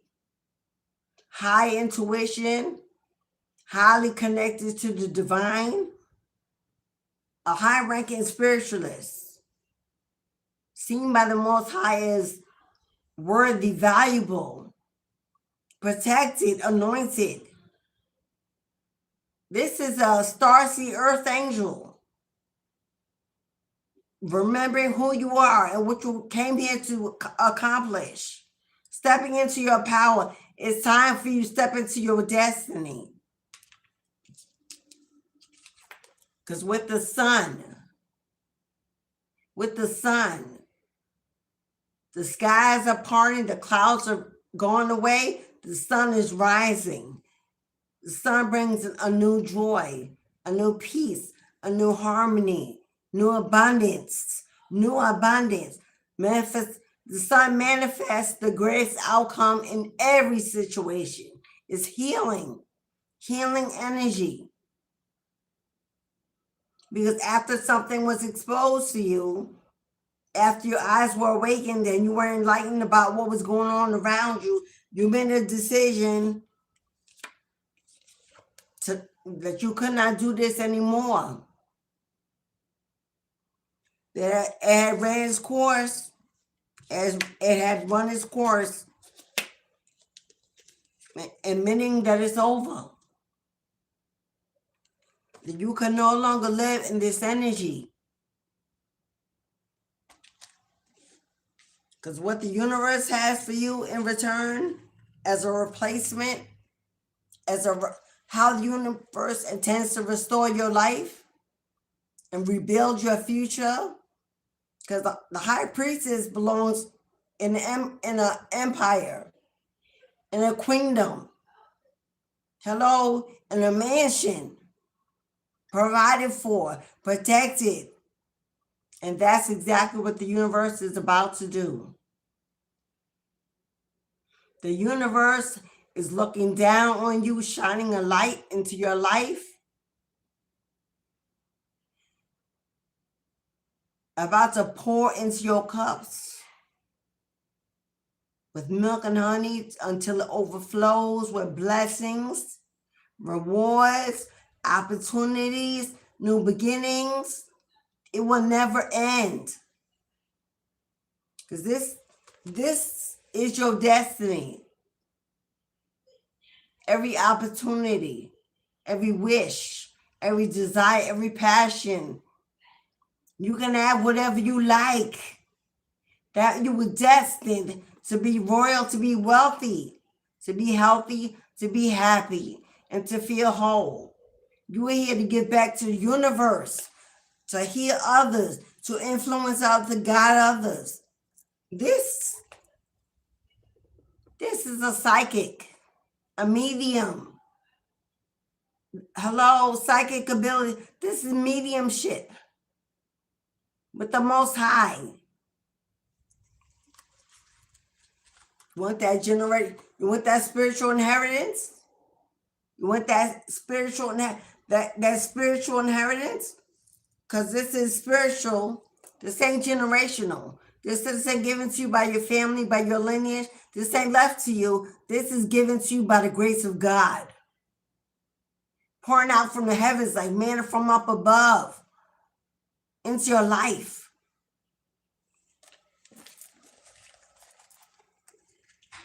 Mary, walk in, open the door, say yes. Your ancestors have been waiting for you for lifetimes. This is absolutely your message. They're ready to rise up and meet you and greet you and pour into you and awaken you and bless you and work with you. Say yes. I'm ready. I put the past behind. I let go and let God. Dress me, bless me, crown me, and position me. I am ready. Powerful reading, honey. Your dark days are over. Your dark days are behind. Your dark days are forgiven, erased. The sun is about to shine. And you will never again be without God by your side. You will never lack. You will never wait. You will never want. You are the diamond. You are the gift. You are the blessing. So all those that come into your life in contact with you, you are the gift. You are the blessing. You are the voice. You are the influence. You are the healer. God says, remember who you are. I made you. I created you. They can't break you. They cannot break what I created. God says they can't break what I created. Let me polish you brand new. Put you out there to shine bright like a diamond that you are and help you build your empire. You're a star in the making, baby. You want it, you believe it, you achieve it. So be it. So Mary, quite contrary. You are to choose a spiritual practice. What is calling you? Is it tarot? Are you an oracle? Can you read without cards? Oracles don't need cards. Oracles they have podcasts. You're a prophetess, or you're a reader, or you a Reiki healer. Do you want to do Reiki? Choose your spiritual niche. You know what is calling you. Stop doubting it. Stop questioning it. Stop overthinking it. Invest in your practice and get it out there and get it going. You are sitting on a gold mine, Mary. You are sitting on a gold mine. Unlock the key and claim your treasure and be who you were meant to be. if you need a spiritual coach, if you need to take a class or some kind of guidance, I'm here, or someone else. But let's get it. Let's get it, Queen. This is your season. You are God's reason. Plant your seeds and watch your harvest grow. Ashe, beloved. Ashe. Thank you, Mary. That was a woo! Mary, the future I see for you, girl, Queen. I hope you can see it too. Camera lights. Cameras, lights. Action. That's what I heard. Lights, camera, action. Curtain opens. Headliner. Pulling up to the mic. Stunning out shows. Motivational speaker. Teacher, guru. Come on now, get it, Queen. Miracles can happen, yes, to you. Yes, to you. It all is about intention and determination. And if you want it, you can have it. That was a beautiful reading. All right, Eddie. Eddie. What's up, Eddie Green? Hello, Eddie. Eddie Green, you're number 2. And Gorgeous 1043. Gorgeous 1043, you're number 3. Gorgeous. And Eddie, you're next. Hey, Gorgeous.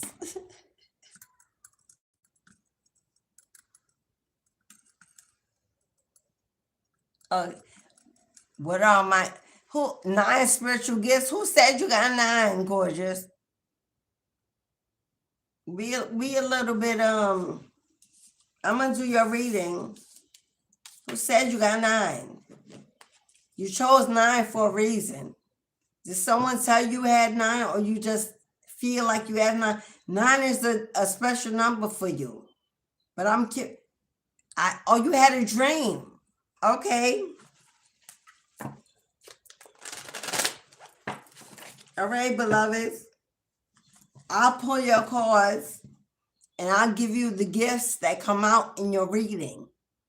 If Spirit wants to give you 9, they will give you 9. If Spirit wants you to focus down on specific gifts that are greater in your energy, or more attainable, or more achievable, and sometimes we have, like my highest gift is clairsentience and clairaudience, because I speak, so I hear.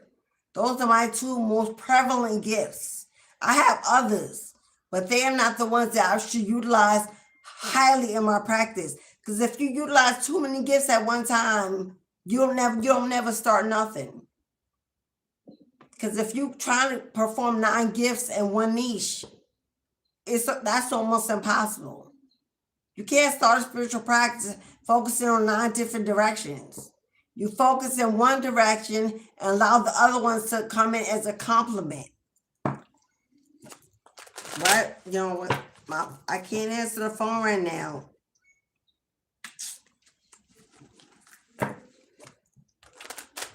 All right, Eddie. Let's focus on Eddie. Because Eddie, you up next. But yeah, they may expose you to all your gifts, but they may not necessarily. If you had a dream about having 9 gifts and you don't have no spiritual practice, then the gifts don't matter if you're not using any of them. They're just tokens.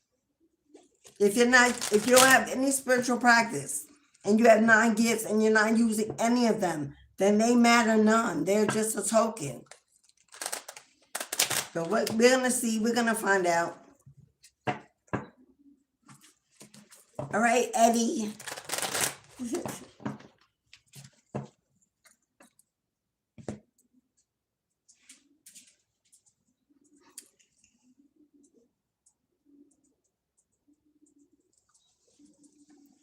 There's a dove out, not a pigeon, or I don't know what it is. There's a bird outside my window, and it's making some strange noise. But it sounds like Eddie Green. It sounds. I know. I know that's not what he's saying, but it sounds like peanut butter jelly time when he goes, "Where you at? Where you at?"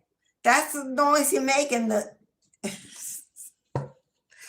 Okay, Eddie. Let's give you a number, beloved. We got 151-39. 151-39.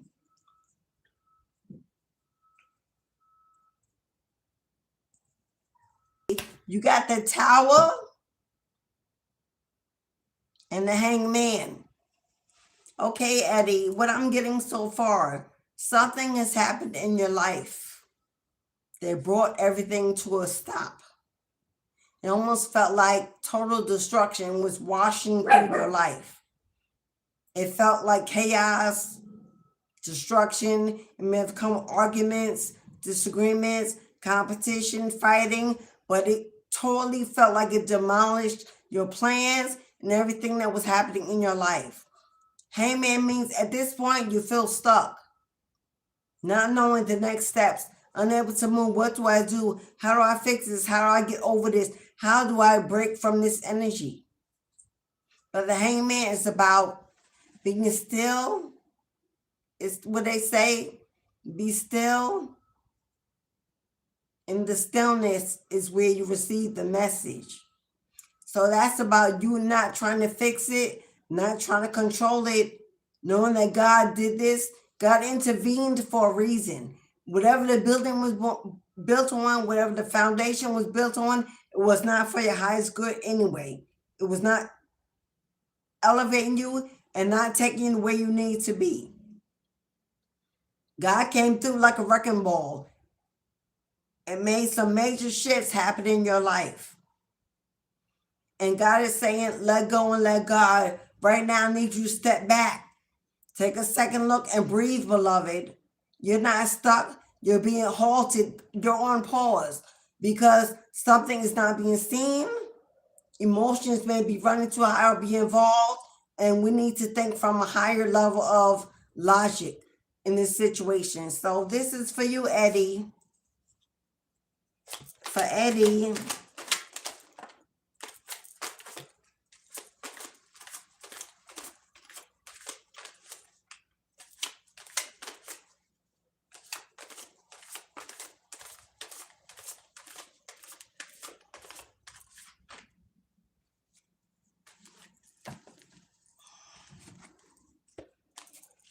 Okay, Eddie.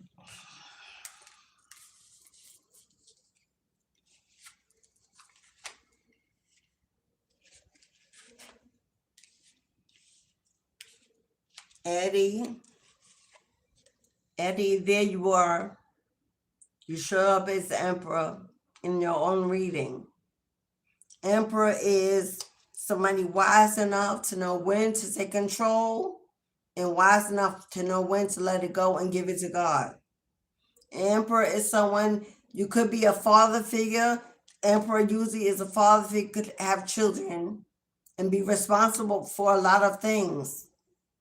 The Emperor takes on a lot of responsibility, a lot of weight that can weigh them down at a lot of times. Because when they're trying to control too many things that are out of their control, they feel guilty or feel some kind of like, I didn't do it. They feel like a failure. When God is saying, some things you have to give to me. Everything is not your battle. Everything is not your fight. But the Emperor is a little stubborn. A little bit wants to have their way when things are going on. But we got 8 of Swords. There's that stuck energy. Feeling bound and confined by others.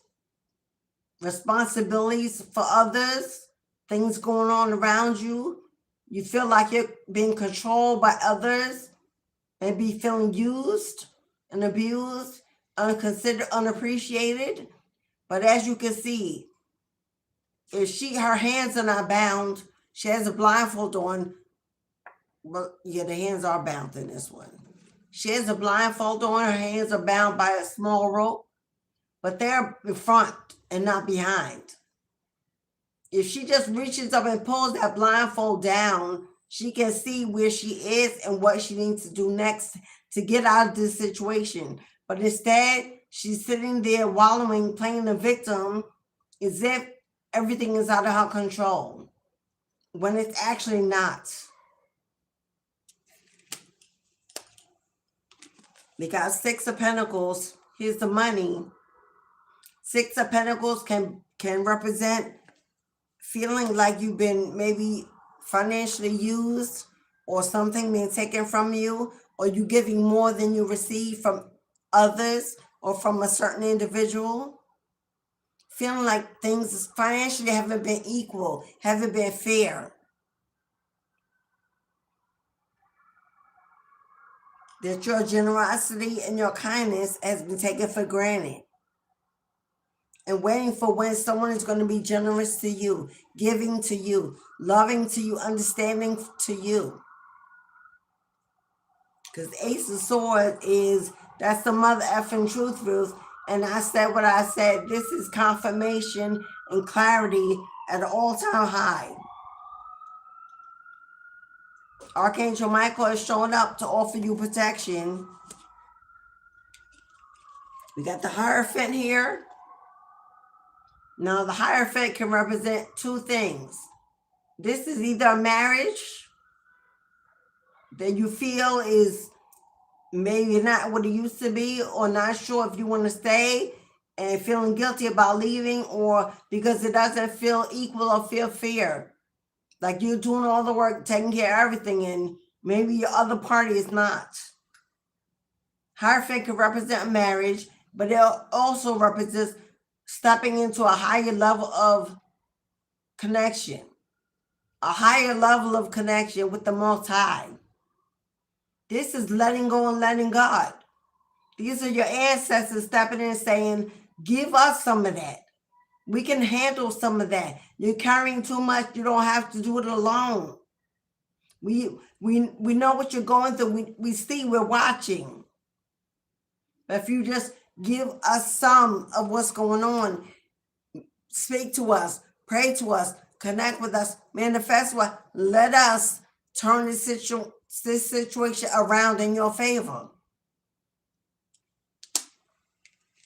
It's Ace of Cups. You could be with somebody. You could be currently with somebody, or if you're separate, I'm not sure. But you could believe that this is your soulmate, or was your soulmate. At one point, it was blessed by God. And you could be emotionally tied in, emotionally bound, trapped in your feelings, and unable to make a decision about what you should do. But the tower has already hit. The destruction has already come. The chaos is there. A foundation has been torn down, so something new can be built in the ashes. You got the High Priestess, Eddie. Again, a child of the Most High, anointed. Your intuition is on point. Stop overthinking or second guessing your intuition. It's on point. You are connected to a higher spiritual elevation, maybe than your partner or those around you. You see things, you know things, you feel things. You're not crazy, and you're not overly sensitive or in your feelings. Your gut is on point. So exactly what you think exactly what you see and what you believe and what you feel, that's exactly what it is. Your God and your spirit team is trying to tell you, open your eyes, beloved. We give you a vision beyond human sights. It's time to use it.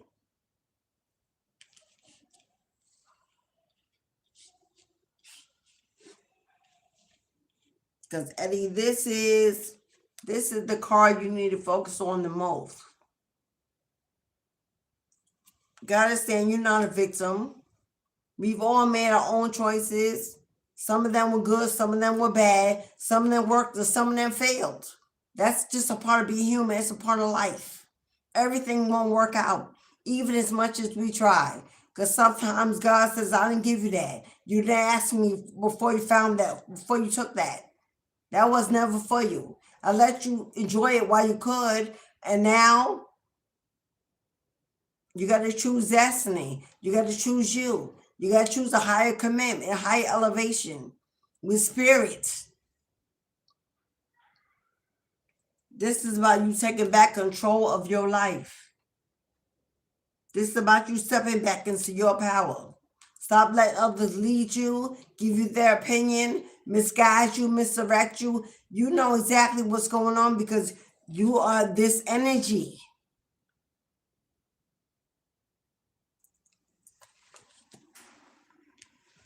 But this is about you remembering who you are.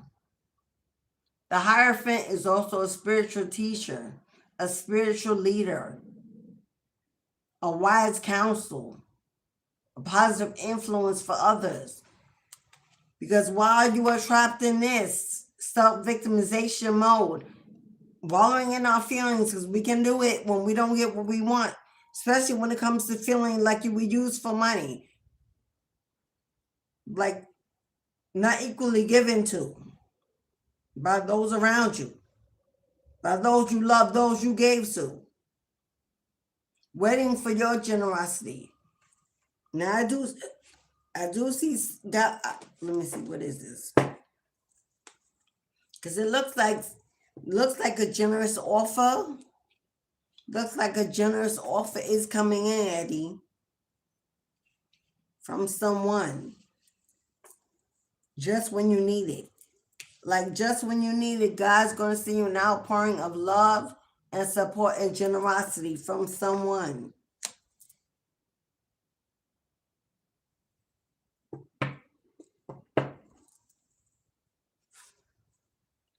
Yep. Are you looking for a job, Eddie?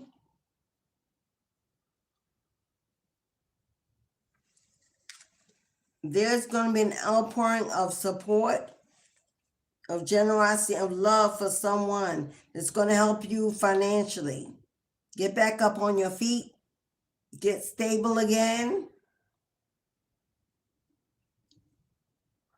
Somebody could be offering you to work for them, work with them.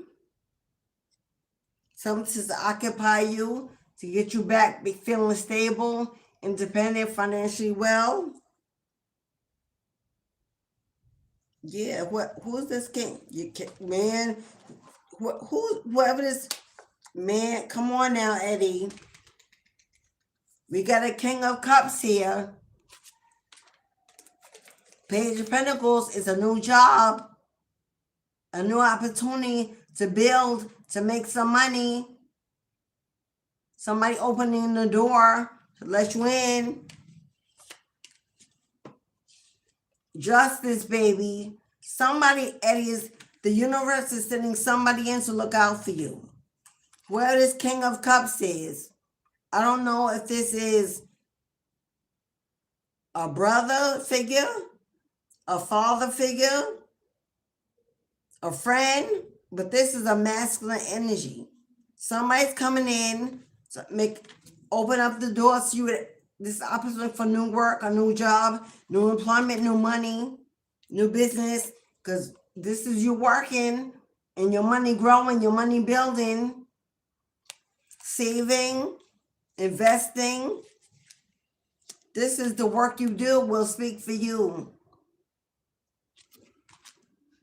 And you got justice here. Now I don't know if you have a legal issue going on, but this may just be balancing the scales of fairness and something being returned to you as a new offer, a new position, because you're being seen as a hard worker or someone that's of value or will be value to them, but it's coming from this King of Cups.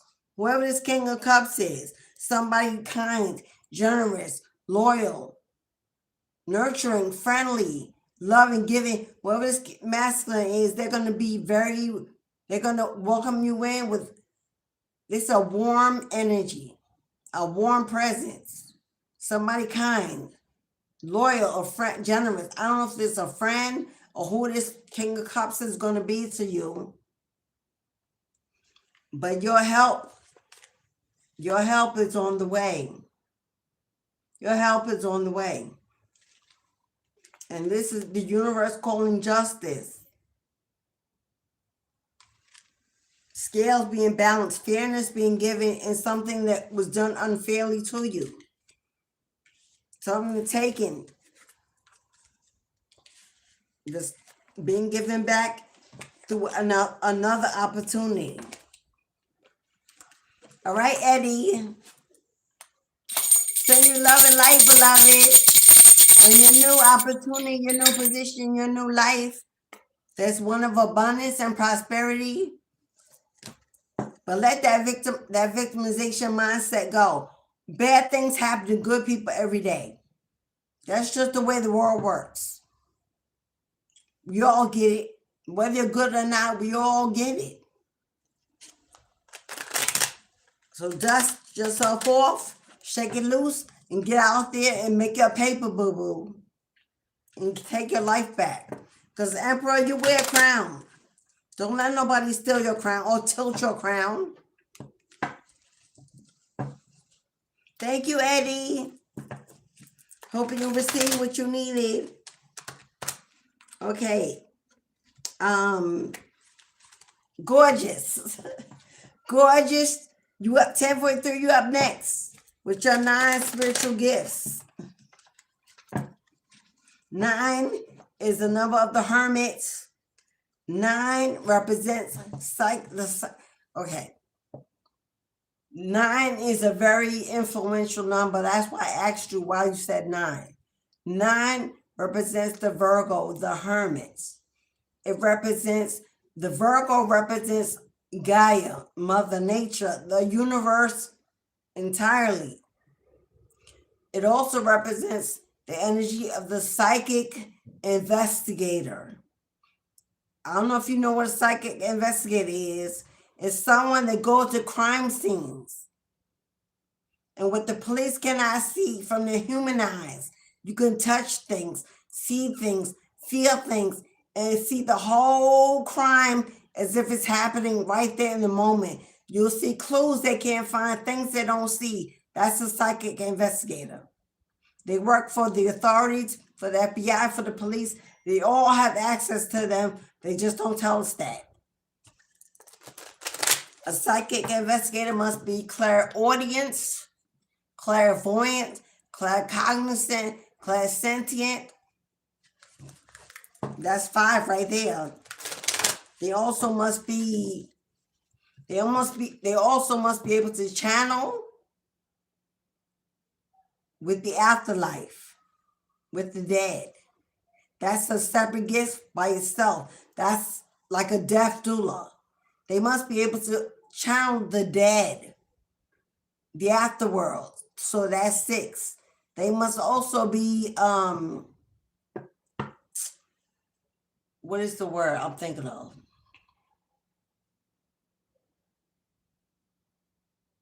They also must be a shapeshifter, which means every crime scene you go to, everywhere you go, in order to get these messages, you need to be exactly what's accepted in that area. If you need to be a fly on the wall, if you need to be a bird on a perch, if you need to be an owl with wisdom and eyes to see in the darkness, if you need to be the wolf, that's a shapeshifter, which means based on any situation, you have the ability to adapt and shift to whatever it needs for you to pull at those visions, those energies. That's 7. I can give you those without even doing a reading, but I'll give it to you.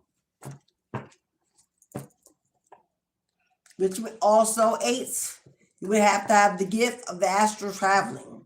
You must be able to astral travel or be a dream walker. There's no way you can walk into the afterlife, into the underworld to get messages as a medium unless you're a dream walker or astral traveler. That's 8. That's absolutely very important. So if you get messages in your dreams like that, if you get those, then you are dream walking. There's a difference between astral traveling and dream walking.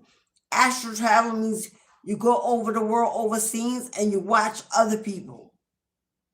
But when you dream walk, you're walking into your own lifetimes, your own gifts, your own Akashic records. You see yourself in different divinities.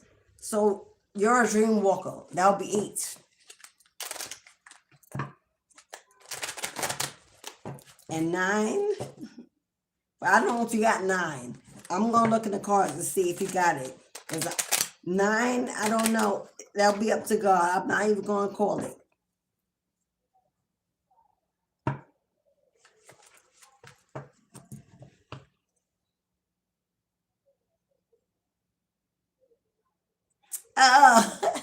Mary, thank you so much.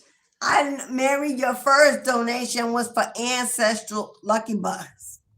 And I gave you a reading because God don't make mistakes.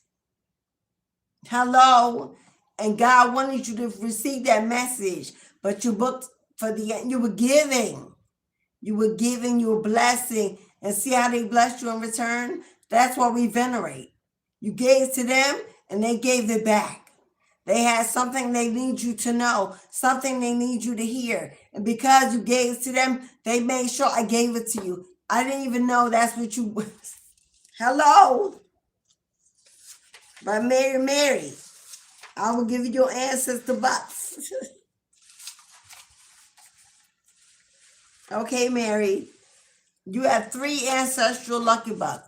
Mary, do you want your name on all of them? Or, hey, yeah. What's up, Queen? Is that Lamel? What's up, Lamel? Do you want your name? I see Cairo. Do you want your name on all of these, Mary? Or do you want me to? Now, when I do ancestor lucky bucks, they can be for someone that passed on. I can put their name on it. Or if you want to give it to somebody in the living as a blessing for their bloodline. So you can use your children's names on they're alive. Because our children don't have all of our same ancestral bloodline. But I'm not going to school today again for that. So Mary, I'll put you on the first one. Let me know if you want to put your name on all 3. Or you want to put 2 different names on your other 2. And I'll pay attention. Thank you. Sarge, what would I do? Rain, still no sign of fury. I've let her know. Okay, y'all. Let me.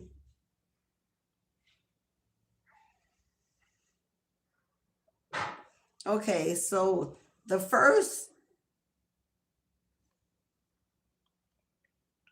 I did Mary's. Didn't I do Rain's reading first?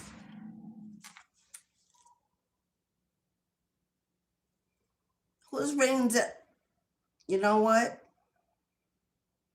I did Mary's. I did a reading for Mary. Rain, I didn't do Rain's reading. I got them mixed up. I'm so sorry. But apparently they wanted, Mary ancestors stepped in front. Because I was supposed to have been doing a reading for Rain.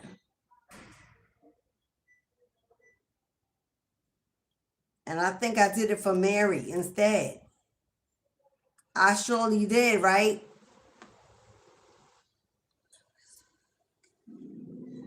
Oh my God. Okay, Rain. Okay, hold on one second, gorgeous. I'm sorry. I overstepped Rain, and Rain was supposed to be first. Rain was supposed to be first. So we doing Rain. I'm so sorry. I'm multitasking and I read the wrong. I read Mary, but it was supposed to be rain. So this one is for rain. Let's get you going, rain. At 2:16:15. 2:16:15. Rain, you got the devil card. No, I'm sorry. Woo. Rain, you got the lovers. I'm all over the place today. I'm sorry, y'all. You got the lovers card.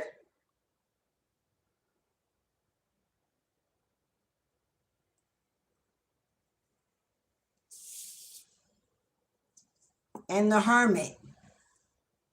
There's a decision that you need to make, Rain. There's a choice you need to make. Right now, you could be in hermit mode. You could be researching, assessing, getting more information, going within, making sure it's the right choice, you make the right decision. But there's a choice, a decision that you are trying to make. It's heavy on your mind at this time. This one is for rain. This one is for rain. There's a tough decision on your mind. When you're looking for clarity, may your spirit team bring you guidance.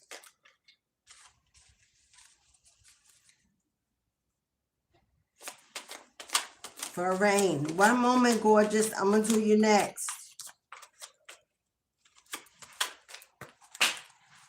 Yo, these cars are flying today.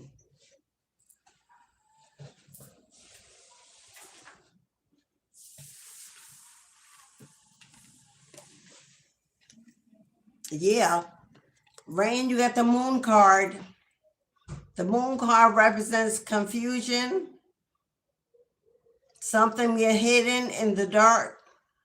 It represents you searching for something you can't see. Something that is unknown.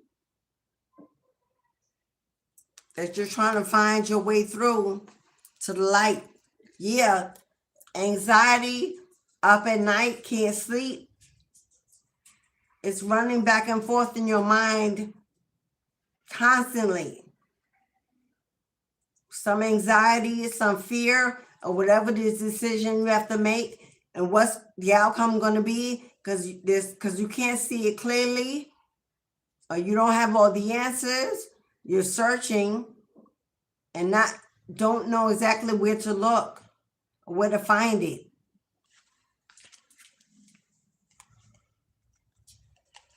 Yeah, because you're closing out a cycle, beloved. Rain, you're closing out a cycle in your life and you're being guided to close it out. This is about stepping into a new beginning, a brand new start, a fresh new start, a new vision, a new world, a new experience.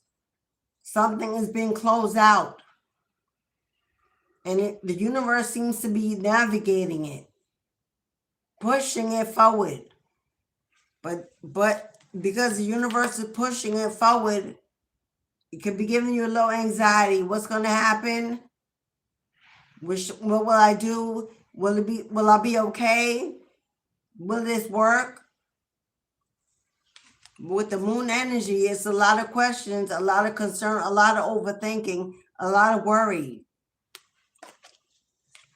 But guess what, Mary? You got some good news on the way. The universe is listening, and you got some good news on the way, Rain. And this good news, did I call you Mary Ann? Rain, you got some good news on the way. And this is about something you desire, something you're passionate about, something you wish for, something is being granted. You're going to get some communication, a notification, some information that's going to bring you some joy, some happiness. Because your money is on the way. Because your money is on the way. It may have been slowly approaching for some time. But now that you made the decision to close out that cycle, now that you can receive this blessing. This is money making its way to you as we speak, on the way, coming in to help you make this transition.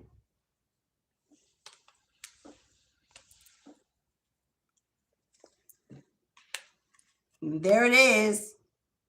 This is either a new job, an opportunity, somebody giving you something. This is a door being opened. This is a doorway being opened to bring you in some financial help and stability, so you can make this transition.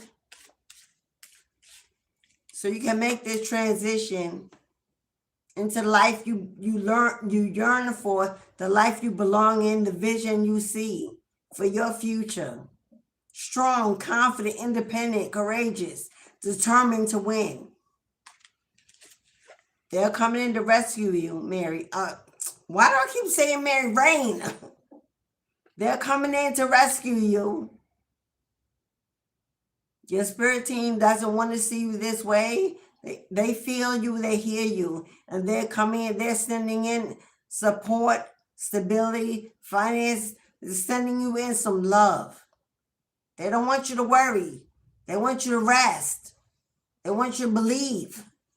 They want you to have some faith that they're there, they hear you, they see you. And it may be coming in a little slower than you need it to be. And that may be why you have an anxiety, because Knight of Pentacles don't move fast as a Chariot, but it's on the way. There are other things that need to take place that have been holding this back. And whatever those things are being moved out your way, so this can pick up some pace. But yeah, boo-boo, rest assured they got your back, and you're gonna be okay. They're bringing it in. Breathe, beloved, breathe. Keep your vibration high. Keep your vibration high. Find things to bring joy and laughter to your day, because in this energy, it's only going to slow down things more and more and more. And this may be why they've been slowed down. Raise your vibration, get out of this energy, and watch how fast your miracle comes in. Because you deserve it. Me and Rain have done some work. So I know you deserve it, Queen. Tenfold. And they know you do too. And your rescue is on the way. Sending you love and light, Rain. That your prosperity pick up speed. That your abundance provide everything you need. That you have a healthy and safe transition into your new beginning and your new life. Ashe, and so more to be. All right, gorgeous. I'm sorry for the delay and redirection. But let's go. Let's get it. Spiritual gifts for gorgeous. Thank you all for your patience. I am multitasking. Ancestral veneration, it depletes me, so my energy is pushing through. But I give a lot on Saturdays. All right, gorgeous. Number 9. Let's find out what's going on in the pleasure dome. Okay, gorgeous.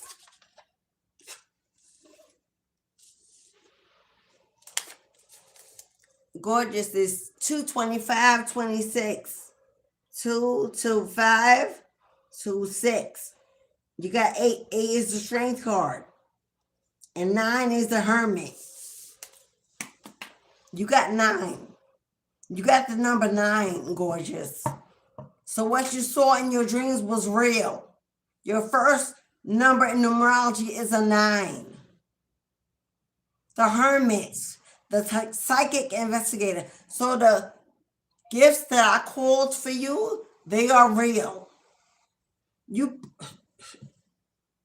Your destiny, your spiritual niche is in psychic investigation. Now, if everybody don't get to work for the FBI or the police, that's years of proving yourself and years of reviews to get picked up.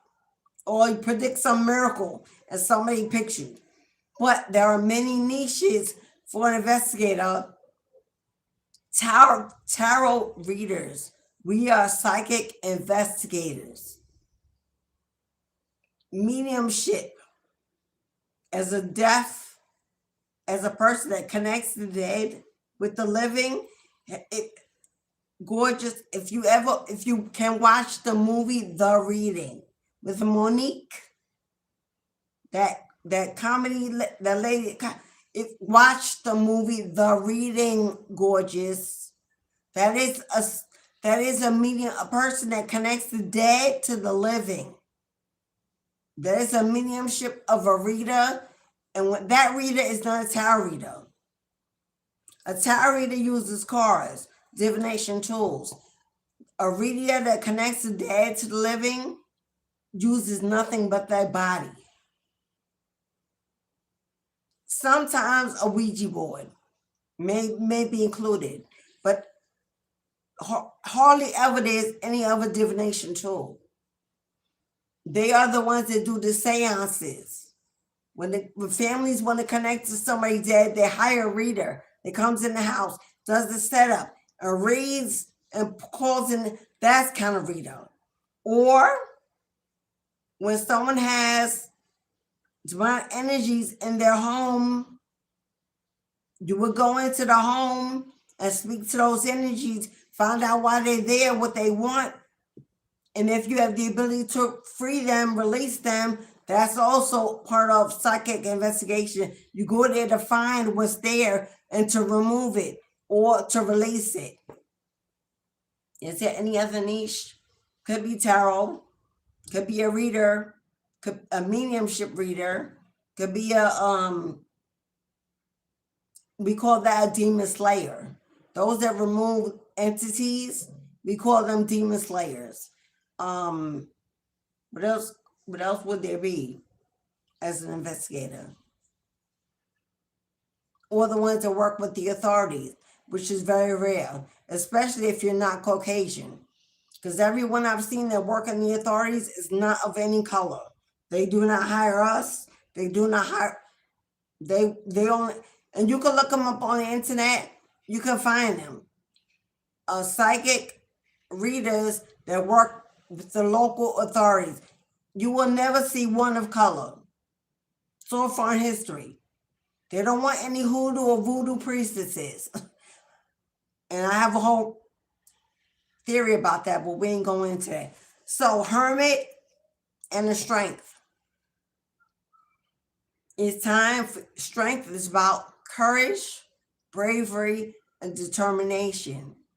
If you already are being called and you know what they're calling you for, it's time to pick a practice. Like I said, if you have all these gifts and you're aware of them, and we can put them out there, we can brag about them, we can, shout it to the world. But if you have no practice, if you're not putting them into use, then they're just tokens that are useless. You're being called to have, we're in the year of bravery, we're in the year of the horse. Bravery, speed, and action. This is your year. This is your season, gorgeous, where you're being called to pick a spiritual practice. You have the gifts. They've been exposed to you while you're dream walking. You need to choose one. And I say I have so many that you can't just say, oh, I have so many gifts, I'm gifted. Well, you're not gifted if you're not practicing. You can't say I'm a singer, I'm a musician, I'm a painter, and you ain't painted one painting. That's a dream, an illusion, not an actual gift. So once you don't have these gifts until your gifts are being used. Okay, but you have a lot of gifts that you're not confused about. You're multifaceted in the spiritual dimension, but you need to single in, hone into a specific area that's calling you, and the others will manifest along the way. They're additions. But you all have one true calling, not multiple. So for you, gorgeous, the Secret Your Spirit team wants you to know the hermit and the strength to investigate your psychic abilities and see where they're calling you to do and what they're calling you to do, how they're calling you to use them.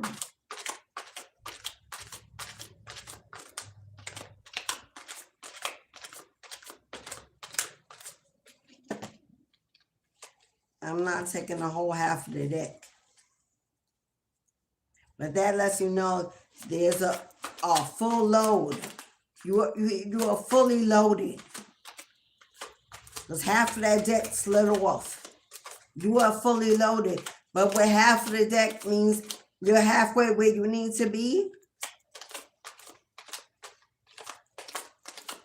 And you have a whole distance to walk, to discover.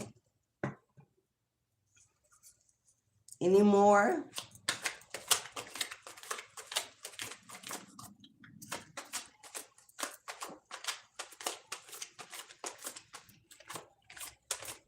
No, that's it. All right, gorgeous.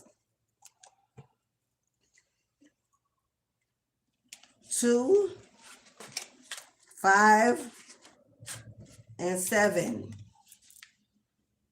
7 is the number of God, by the way. 7 and 11 are God's numbers.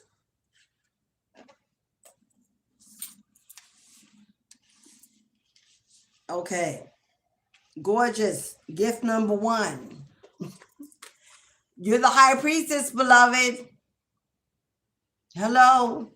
This is a high priestess, a female shaman. Hello. There actually is no spiritual energy that you cannot tap into. You're multidimensional, a starseed. This is psychic ability. The high priestess has psychic abilities. Can see beyond measure, into the unknown. So there you are, confirmation. You are the high priestess. Temperance. You have the ability to heal others. You have the ability to heal others. And she's in water. You have the ability to heal others emotionally. So that is a mentor or coach. That is a mentor or coach. Emotional healing comes in positive influence through coaching, mentoring. So that's 2. High priestess. Psychic, emotional healer, a mentor, a coach, a positive influence, whether on the platform, online, or in the public. 7 of Pentacles, you have the ability to help others learn how to recover their lives. Those who have lost financially, emotionally, those who have homeless, broken, those who have lost the ability to believe, have lost faith that they will ever be provided for, taken care of by the Most High. That is part of your influence. You're here to give people back their faith in their own power to achieve. If the God and Goddess complex lives in all of us, there's nothing that Jesus did that we shouldn't be able to do. We're here to give people back the hope and faith and believing in their own self-abilities. Not just relying on God to do everything. You're here to teach people, take your power back to build your own empire. Grow your own trees. Harvest your own fruit. Plant your own seeds. Get your own life back. There's a ladder. You're here to let them know God already gave you what you needed. So get to work. Again, a coach, a spiritual coach or life coach. destiny,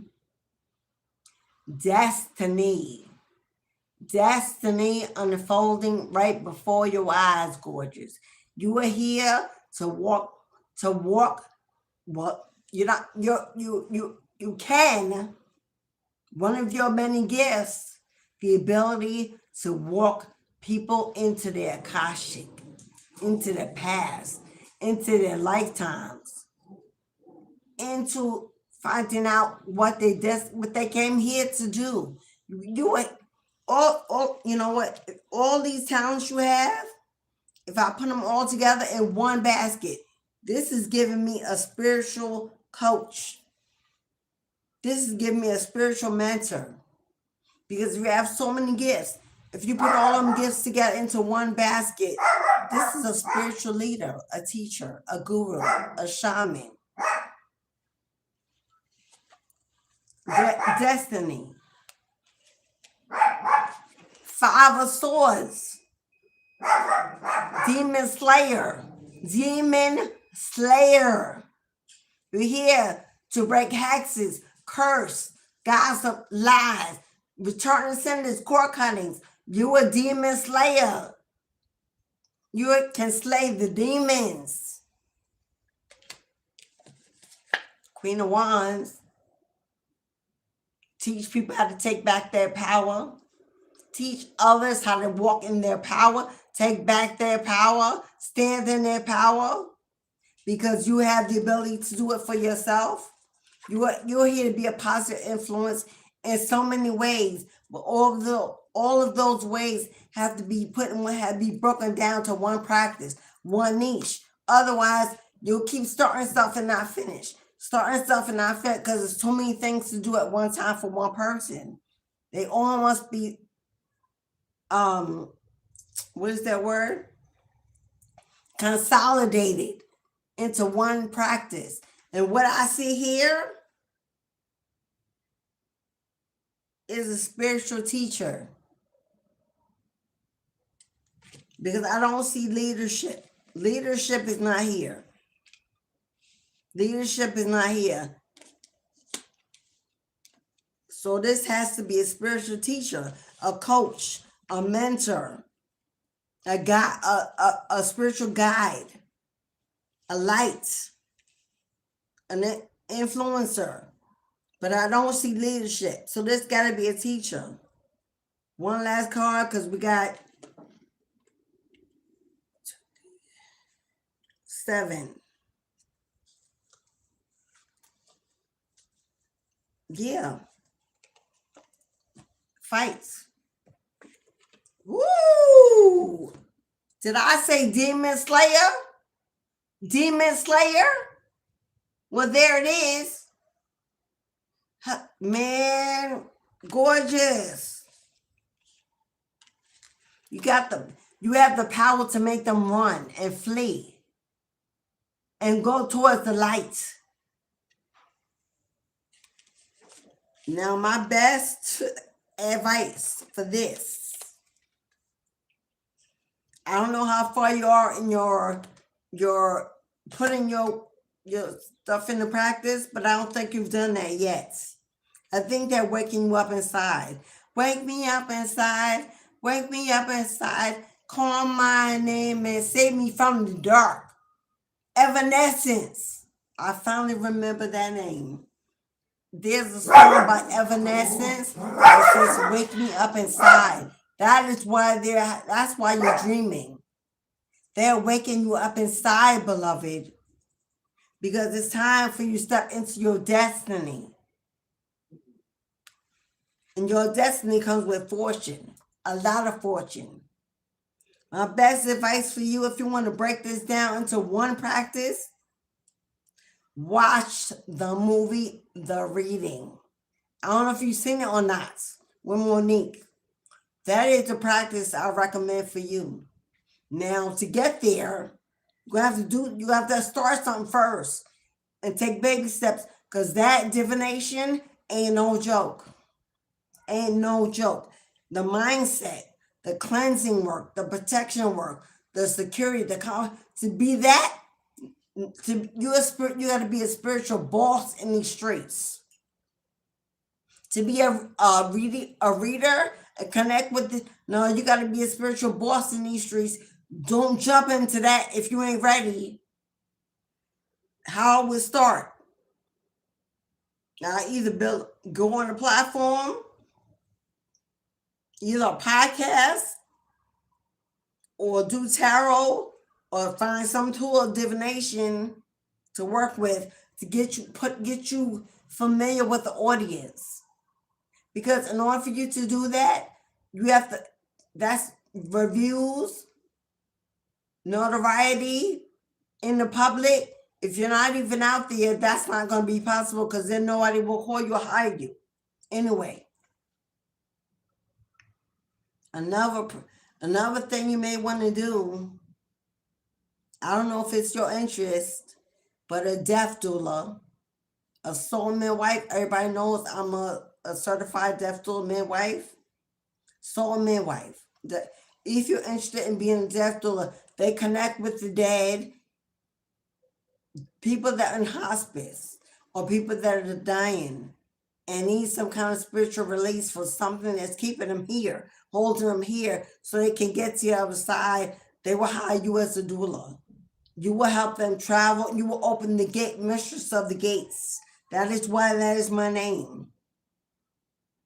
You can help them cross over because you have connection to the afterworld and in the living because you're alive. That linkage, you may want to consider that, but you have choices. You have choices here, but because if you have not started, don't rush in. Don't run in with your ego on your shoulder. That ain't going to work. Take your time, do your research, find out what's best for you, what's calling you. Start small and it'll grow fast. According to this, it'll grow fast. But you don't start as if you're already all this. Because you may have these gifts, but you're not your gifts yet. So stay humble. If you're working with the dead, stay humble. They don't like egos. They don't want you walking into their realm with an ego. So if you're going to work with the dead, stay humble, my friend. If you need spiritual coaching or guidance or mentorship, or you're interested in tarot, my courses are available. Mentorships don't start again until June because I'm just finishing up and I'm tired.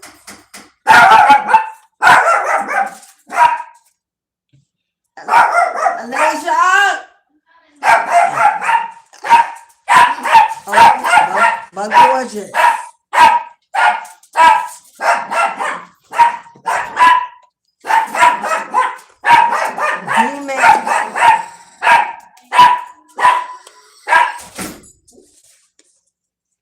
Who's that for?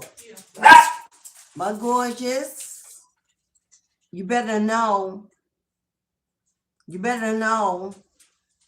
Demon Slayer. Come on now. You want your spiritual inheritance, you want to be wealthy. That's how you get your debt. That's how you build your that's how you receive your spiritual inheritance. That's your generational wealth. Tap it in. Tap it into your gifts. There you go. And walking away from anything in your past that cannot be a part of this future. Old emotions, old people, old situations, old bitterness, heartbreak, unforgiveness, all that gotta go. Pure of heart, clean of mind, soul full of joy. That's the only way that you can work for the divine in this capacity. Everything that you thought you knew, everything you had planned, everything you believe, gotta go. This is, I have no plan. I have no idea. I don't know. God lead me. God show me. God direct me. I am an open book. So there you go, gorgeous.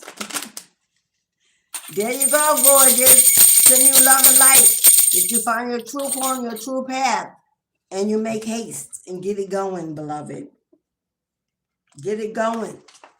Let's get it started in here. Let's get it started. Let's get it. All right, y'all. Oh my God. A lot is going on today. All right. So I did Rain. I did Gorgeous. I did Mary. I did Eddie. If there's anybody that did not receive a reading and you paid for it, please put it in the chat. I paid Cashapp. I paid PayPal. And I'll check it. Because those are the ones I've done and they paid. Mary got your reading and your ancestor bucks. Mary, did you tell me who else's name to put on your bucks? Well, I have your email, so I can always ask you before next Saturday. I'm sorry, y'all. I am blazing. I tried to hold on for as long as I could. I can't do it no more. And all those, yesterday I was talking about spiritual warfare. Was it yesterday or the day before? That I had a whole ring about spiritual warfare. And they're like, oh, sometimes it's in your mind. Sometimes it is in your mind. Sometimes we're so paranoid because of the prior abuse or the prior situation that we can't break free in our mind. We hold ourselves hostage to being a victim when the energy is already gone. But it ain't always in your head. Sometimes you gotta go to your table, go to your altar, get in your bag to find out if it's in your head or if it's really going on around you. Now, I showed a candle. I did a reading against karmic energy. I know it's being watched. I know I'm always being watched. And I felt the evil eye. I know when it happens because my candles will snap, crackling, and popping all over my house. When the presents come in, I see y'all. I see it. Ain't no presents enter my house I can't see. I know when it come in. Hello? Just in case you don't know, every presence that comes in my home around me, I clearly see it. I want to prove to you that what I say is, because when I got on the live and I told you they were stalking, they watching, they were sending me evil eyes, hexes, and curse, death magic. I want to prove to you that it ain't all in my head.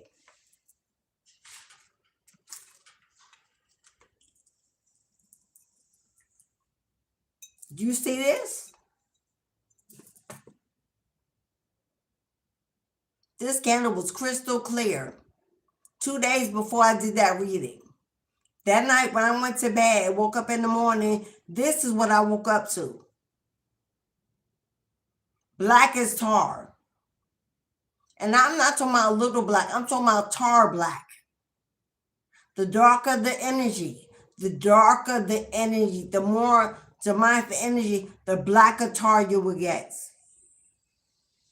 They woke my ass up at 5 o'clock in the morning. Candles were cracking, popping, snapping, breaking. I was like, okay, you here? Let's get it started up in here.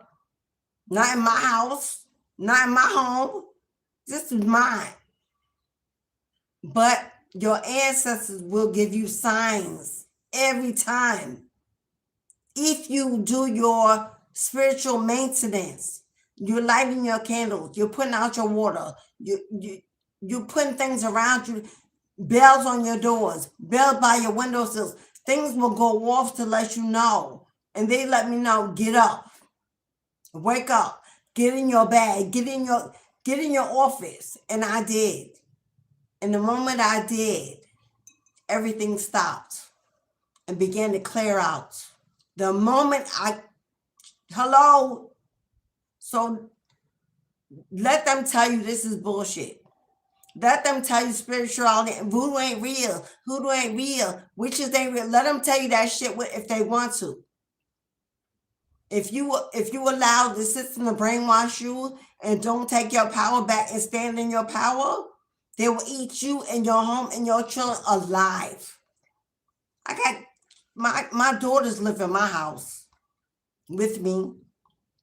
My son lives hello. But my girls live here. You think you're going to come in my house where my angels are resting with some bullshit? Because I know they watching it, always watching. I'm going to let you know right now, you ain't stopping no show. Because my big papa is on it. I just want to let y'all know, oh, Alicia be Mr. Nah, boo-boo. This real shit. This real life. We ain't playing no games.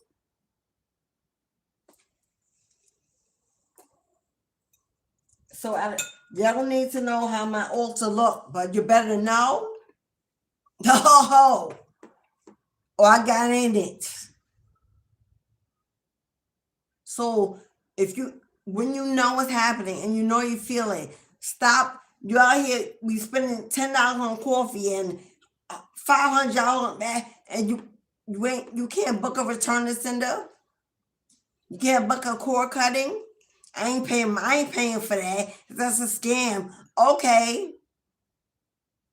While that's not happening around you, because there's nothing to absorb it, because you ain't putting nothing out, it's happening inside you. Because the energy got to go somewhere. And some may need to hear that. If you're a diviner and you know it, and you're sitting on a practice and you know it, and your life is not flowing, not growing, it's because God is saying, what you doing? I gave you the ability to do all this. Stop boasting and bragging about what you can do, and let's do it. We don't get paid for just running our mouth and not backing it up. God don't pay for that. So if God is bringing you to it, it's so you could take a drink and quench your thirst and re-energize your body and build up your strength. Because the assignment that you're about to get is going to need you to be exactly like that. Because when they coming in, whether you're ready or not, here I come. You can't hide. Gonna find you. Yeah, when they coming in, whether you're ready or not. That's when the towers come. And when your life is destroyed like a wrecking ball. Because we invest in everything else in nature, gorging and greed and material things.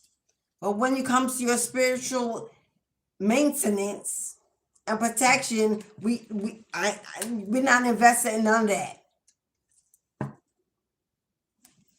So whoever that is, whoever you are,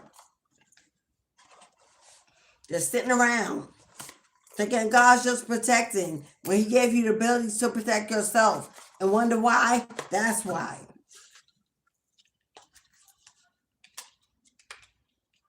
It's time, boo-boo. Get out your head and get in your spiritual bag and make it happen. Make it happen. Every time I get ready to look at my, I get distracted. Every time. So distractions are an issue for someone. Every time I go to look for something, I get distracted. Gorgeous, yeah. If you just want a question, gorgeous, if you, and it's one question, $3. One question, $3. But it's also one card. It's not a full reading. Now you could do another reading, but it'll be the 10. But if you want one question, I could answer one question, one card.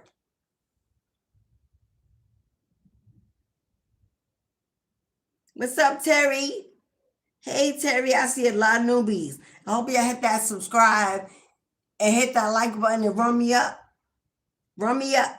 Hype up my videos, y'all.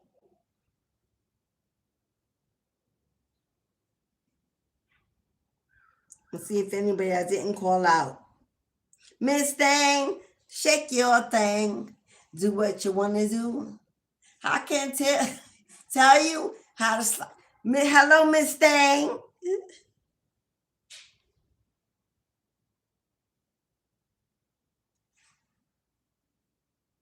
Jefferson, welcome in, Jefferson.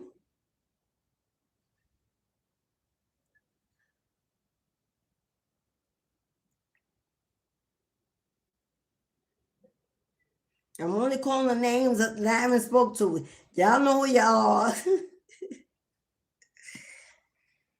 Ninja. What's up, Ninja?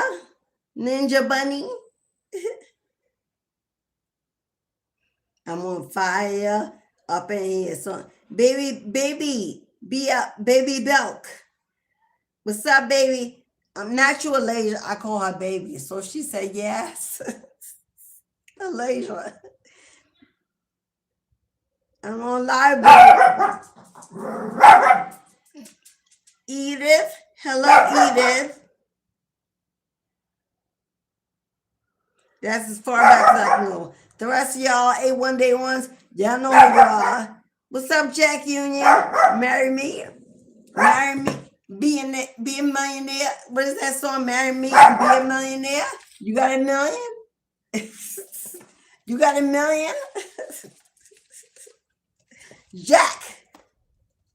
Jack, you got a million? Marry me, be a millionaire?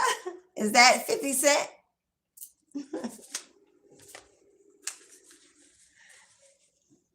Thank you, Jack, though. I appreciate the admiration. Join, subscribe, stick around, Jack. Jack, come back to the chats. Maybe we can chat eventually. Poppy! Yeah! Kamade, what's the matter with you? Stop it. Cierra la boca. Okay? Quiet. Shut your mouth. All right, beloved. So, did anybody get a reading? Let me see.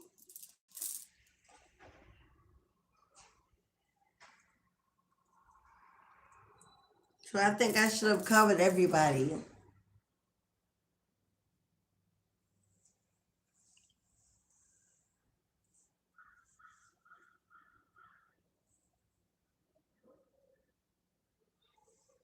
I did marry Arena, Eddie, gorgeous.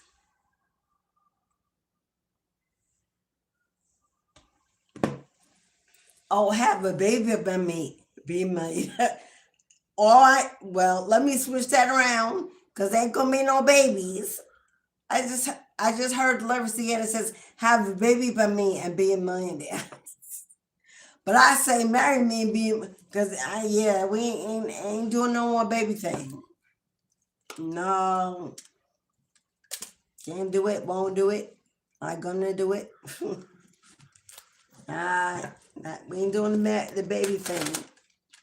This baby making machines clothes for service. So yeah, shoot, I'm trying to wonder if I'm ever gonna get a grandbaby. My oldest Elijah is 28. He'll be 29 in October, but he can't have babies. He's a man. My girls are 25 and 20, and they like, with who? They ain't found Mr. Who. So what ain't happening? So I'm like, I love babies and children so much.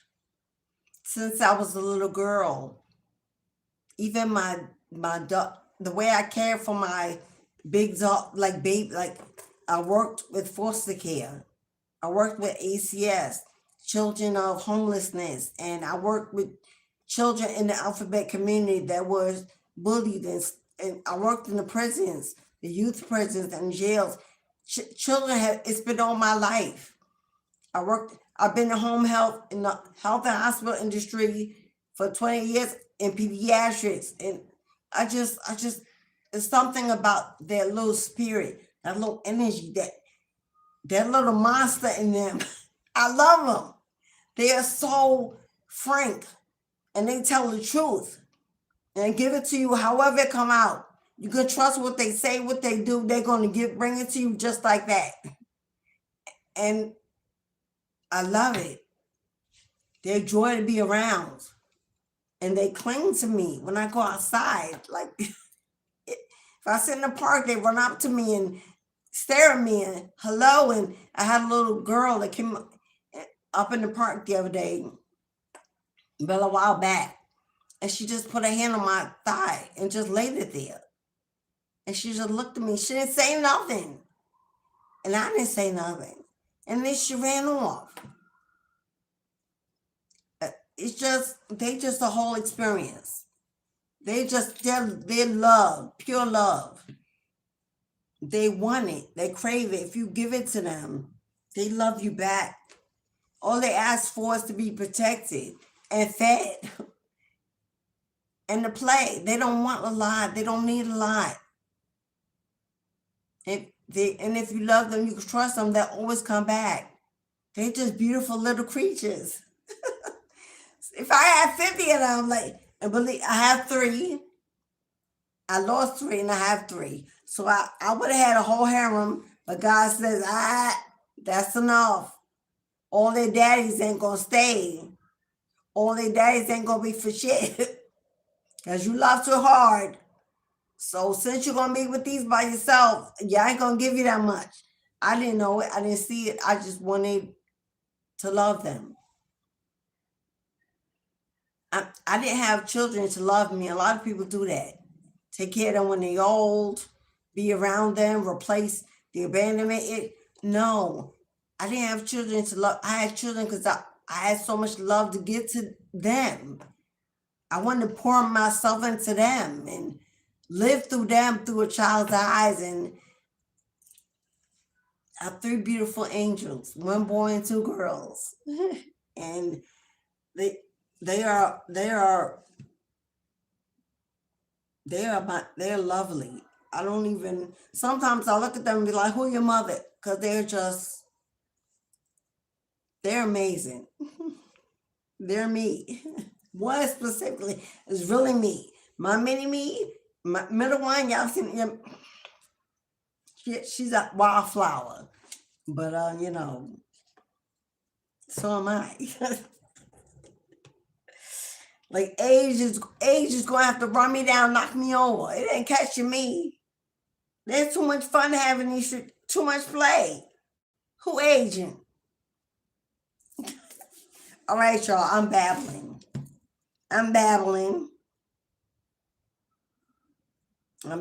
Okay, beloved. I'm going to close the gates. Mistress of the gate. I'm closing the gate. So if you need a reading, you have questions, it's going to have to wait till Monday. Because Sundays, I am not on YouTube. Sundays, I have mentorships that I'm finishing up. And I have a couple of bookings, which I really don't usually have Sunday. But this Sunday, I do. And I got to go visit I got things to do Sunday. Places to be and people to see. The weather's getting nice. The sun is coming out. And I can't wait to get out there and be in the streets. Hello, farmers market, new fruits. I got a whole watermelon all to crack into. Live your life. Live your life. It's always shorter than we can imagine. While you are here and you can really live it, don't wait for nothing. Don't wait. Don't negotiate. Don't overthink it. Just try it out. If that'll work, try something else until you run out of tries. And that shouldn't be until you die. So it's okay to fall and get back up. Brush your knees off. Get a Band-Aid if you need. Get back in the park, on the swing, on the ride. And ride until the wheels fall off. Live your life. Live your life. Live your life. Have fun, play, flirt, travel. What do you think? My daughter leaving And the doggy is not happy. Patty, you can leave clothes.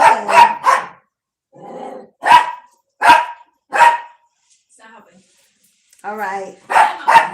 See you soon. Yeah, take something because me take nothing. Love you, boo boo. Don't hurt nobody. That's my baby girl. Get outside to get some of the sunshine. All right, y'all. Y'all can tell I ain't got nothing else to do today because I'm just on here. I'm just talking. Well, you know, if you gotta go, that's okay too.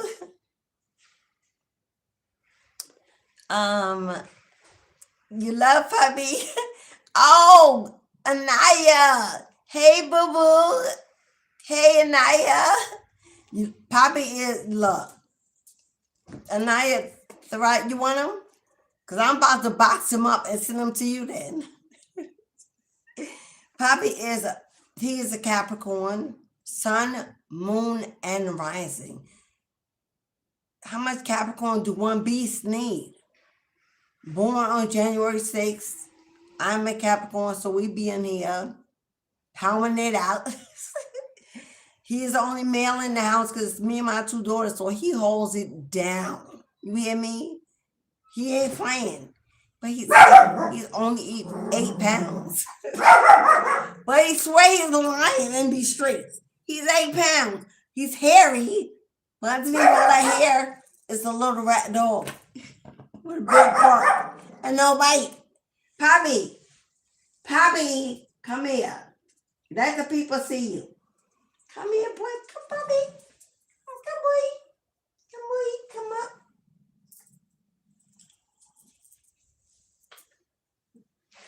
This is Poppy.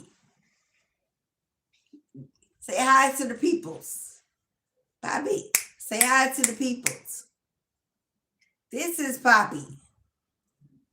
Hello, he's a lot of fur, but underneath all this fur, he ain't got nobody. He's a whole lot of bark and no bite. He ain't bit nothing. He runs from flies and mosquitoes.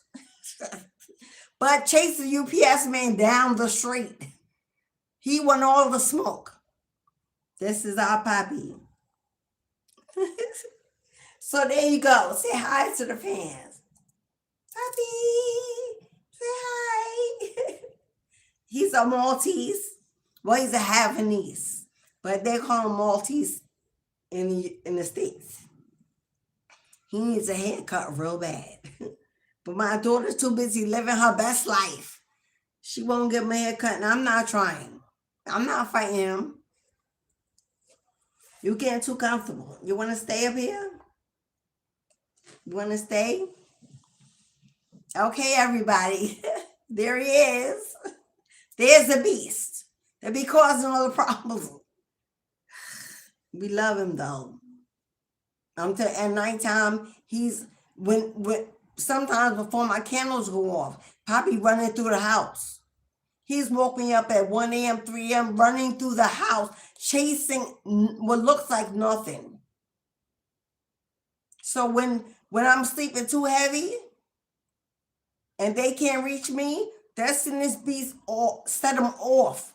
And instantly I'm up. What's wrong, boy? What's going on? He walked me through the whole house and staying still in one direction, frozen. And I'll try, and I know where it's at or who room it's in.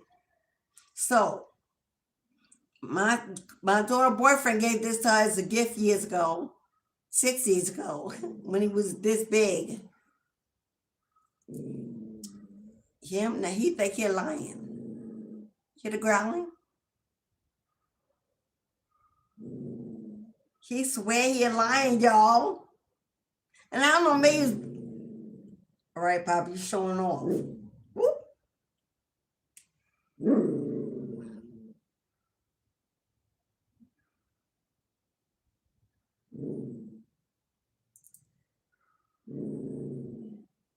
He don't play.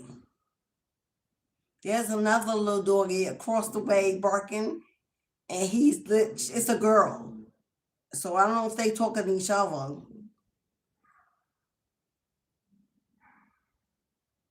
Anyway, that's Poppy. His real name on his tag is Poppy Santana.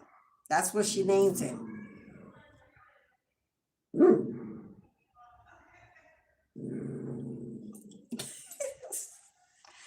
Okay, y'all. All right, Poppy, get down so I can say bye. Thank you. Thank you for your debut here. Hey! All right, y'all. But when we open the door, him and that little girl dog, you won't talk to each other. They talk through the door, but they won't talk to each other. I don't know. Poppy need a girlfriend. He need to chill out.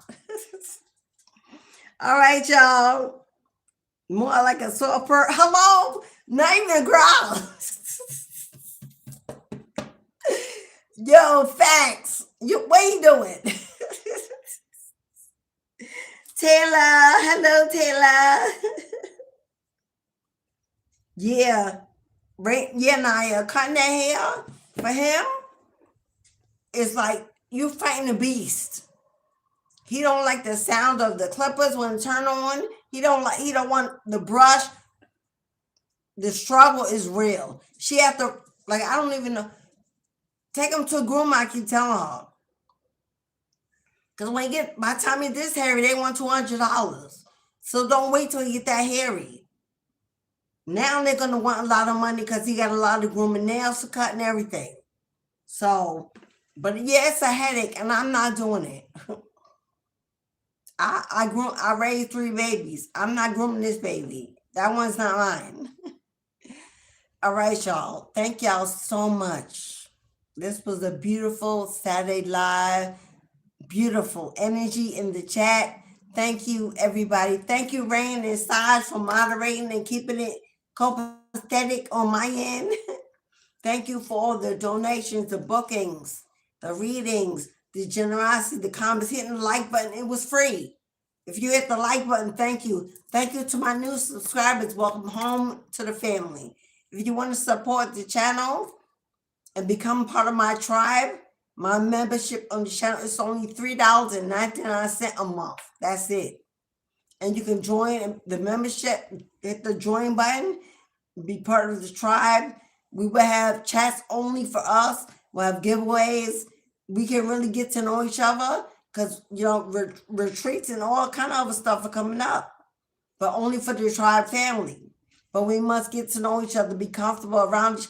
Hello, and yeah, I don't play about security.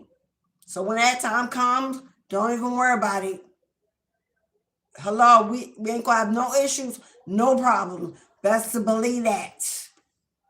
Hello. Now with the spirit team I got, we're gonna have fun in the sun in 2026.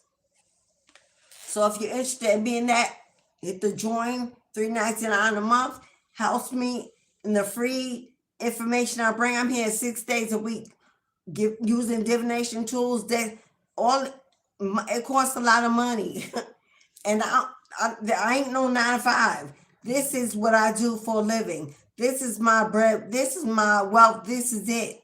I do other things off of YouTube, but I don't have a 9 to 5. There ain't no check coming every week. Nothing like that. I've been working for the divine since I left the workforce in 2019. I ain't seen a desk since then.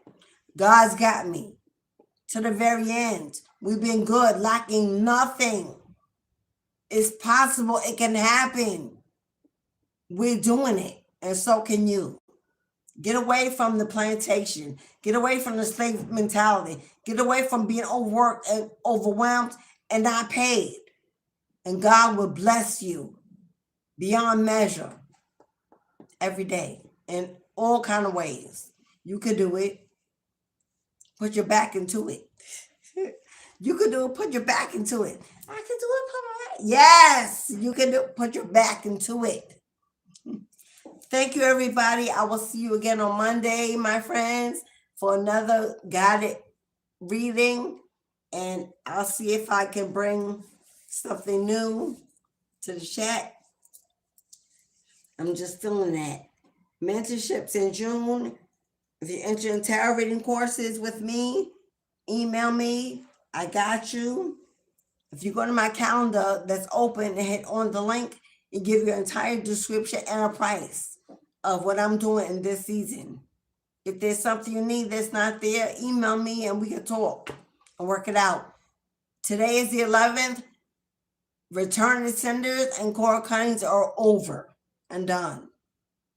We're getting into the new moon is about to approach. The shadow has taken over. We are already entering the new moon energy. And what sign we in? Taurus? We going in Taurus? We're already entering. So the core cutting return to senders, they're over. We're getting into abundance, new jobs, new homes, new money, court cases, justice wins, health spells to regain, to rejuvenate, with everything new under the sun. That is what the energy we're getting into. So thank you to everyone that allowed me to guide you in a cord cutting or return to sender. They're burning lovely on their sanctuary. And watching them day and night and day. Okay? So I'll post up the new moon candle rituals. If you're interested in my community post, you can read it. Thank you, everybody, for your blessing. Thank you so much. Thank you, Ray. Thank you, Mary. Hello, Carrie, Taylor. Thank you, everybody. Raina, I'm going to call you Anaya because I call the other one is Raina.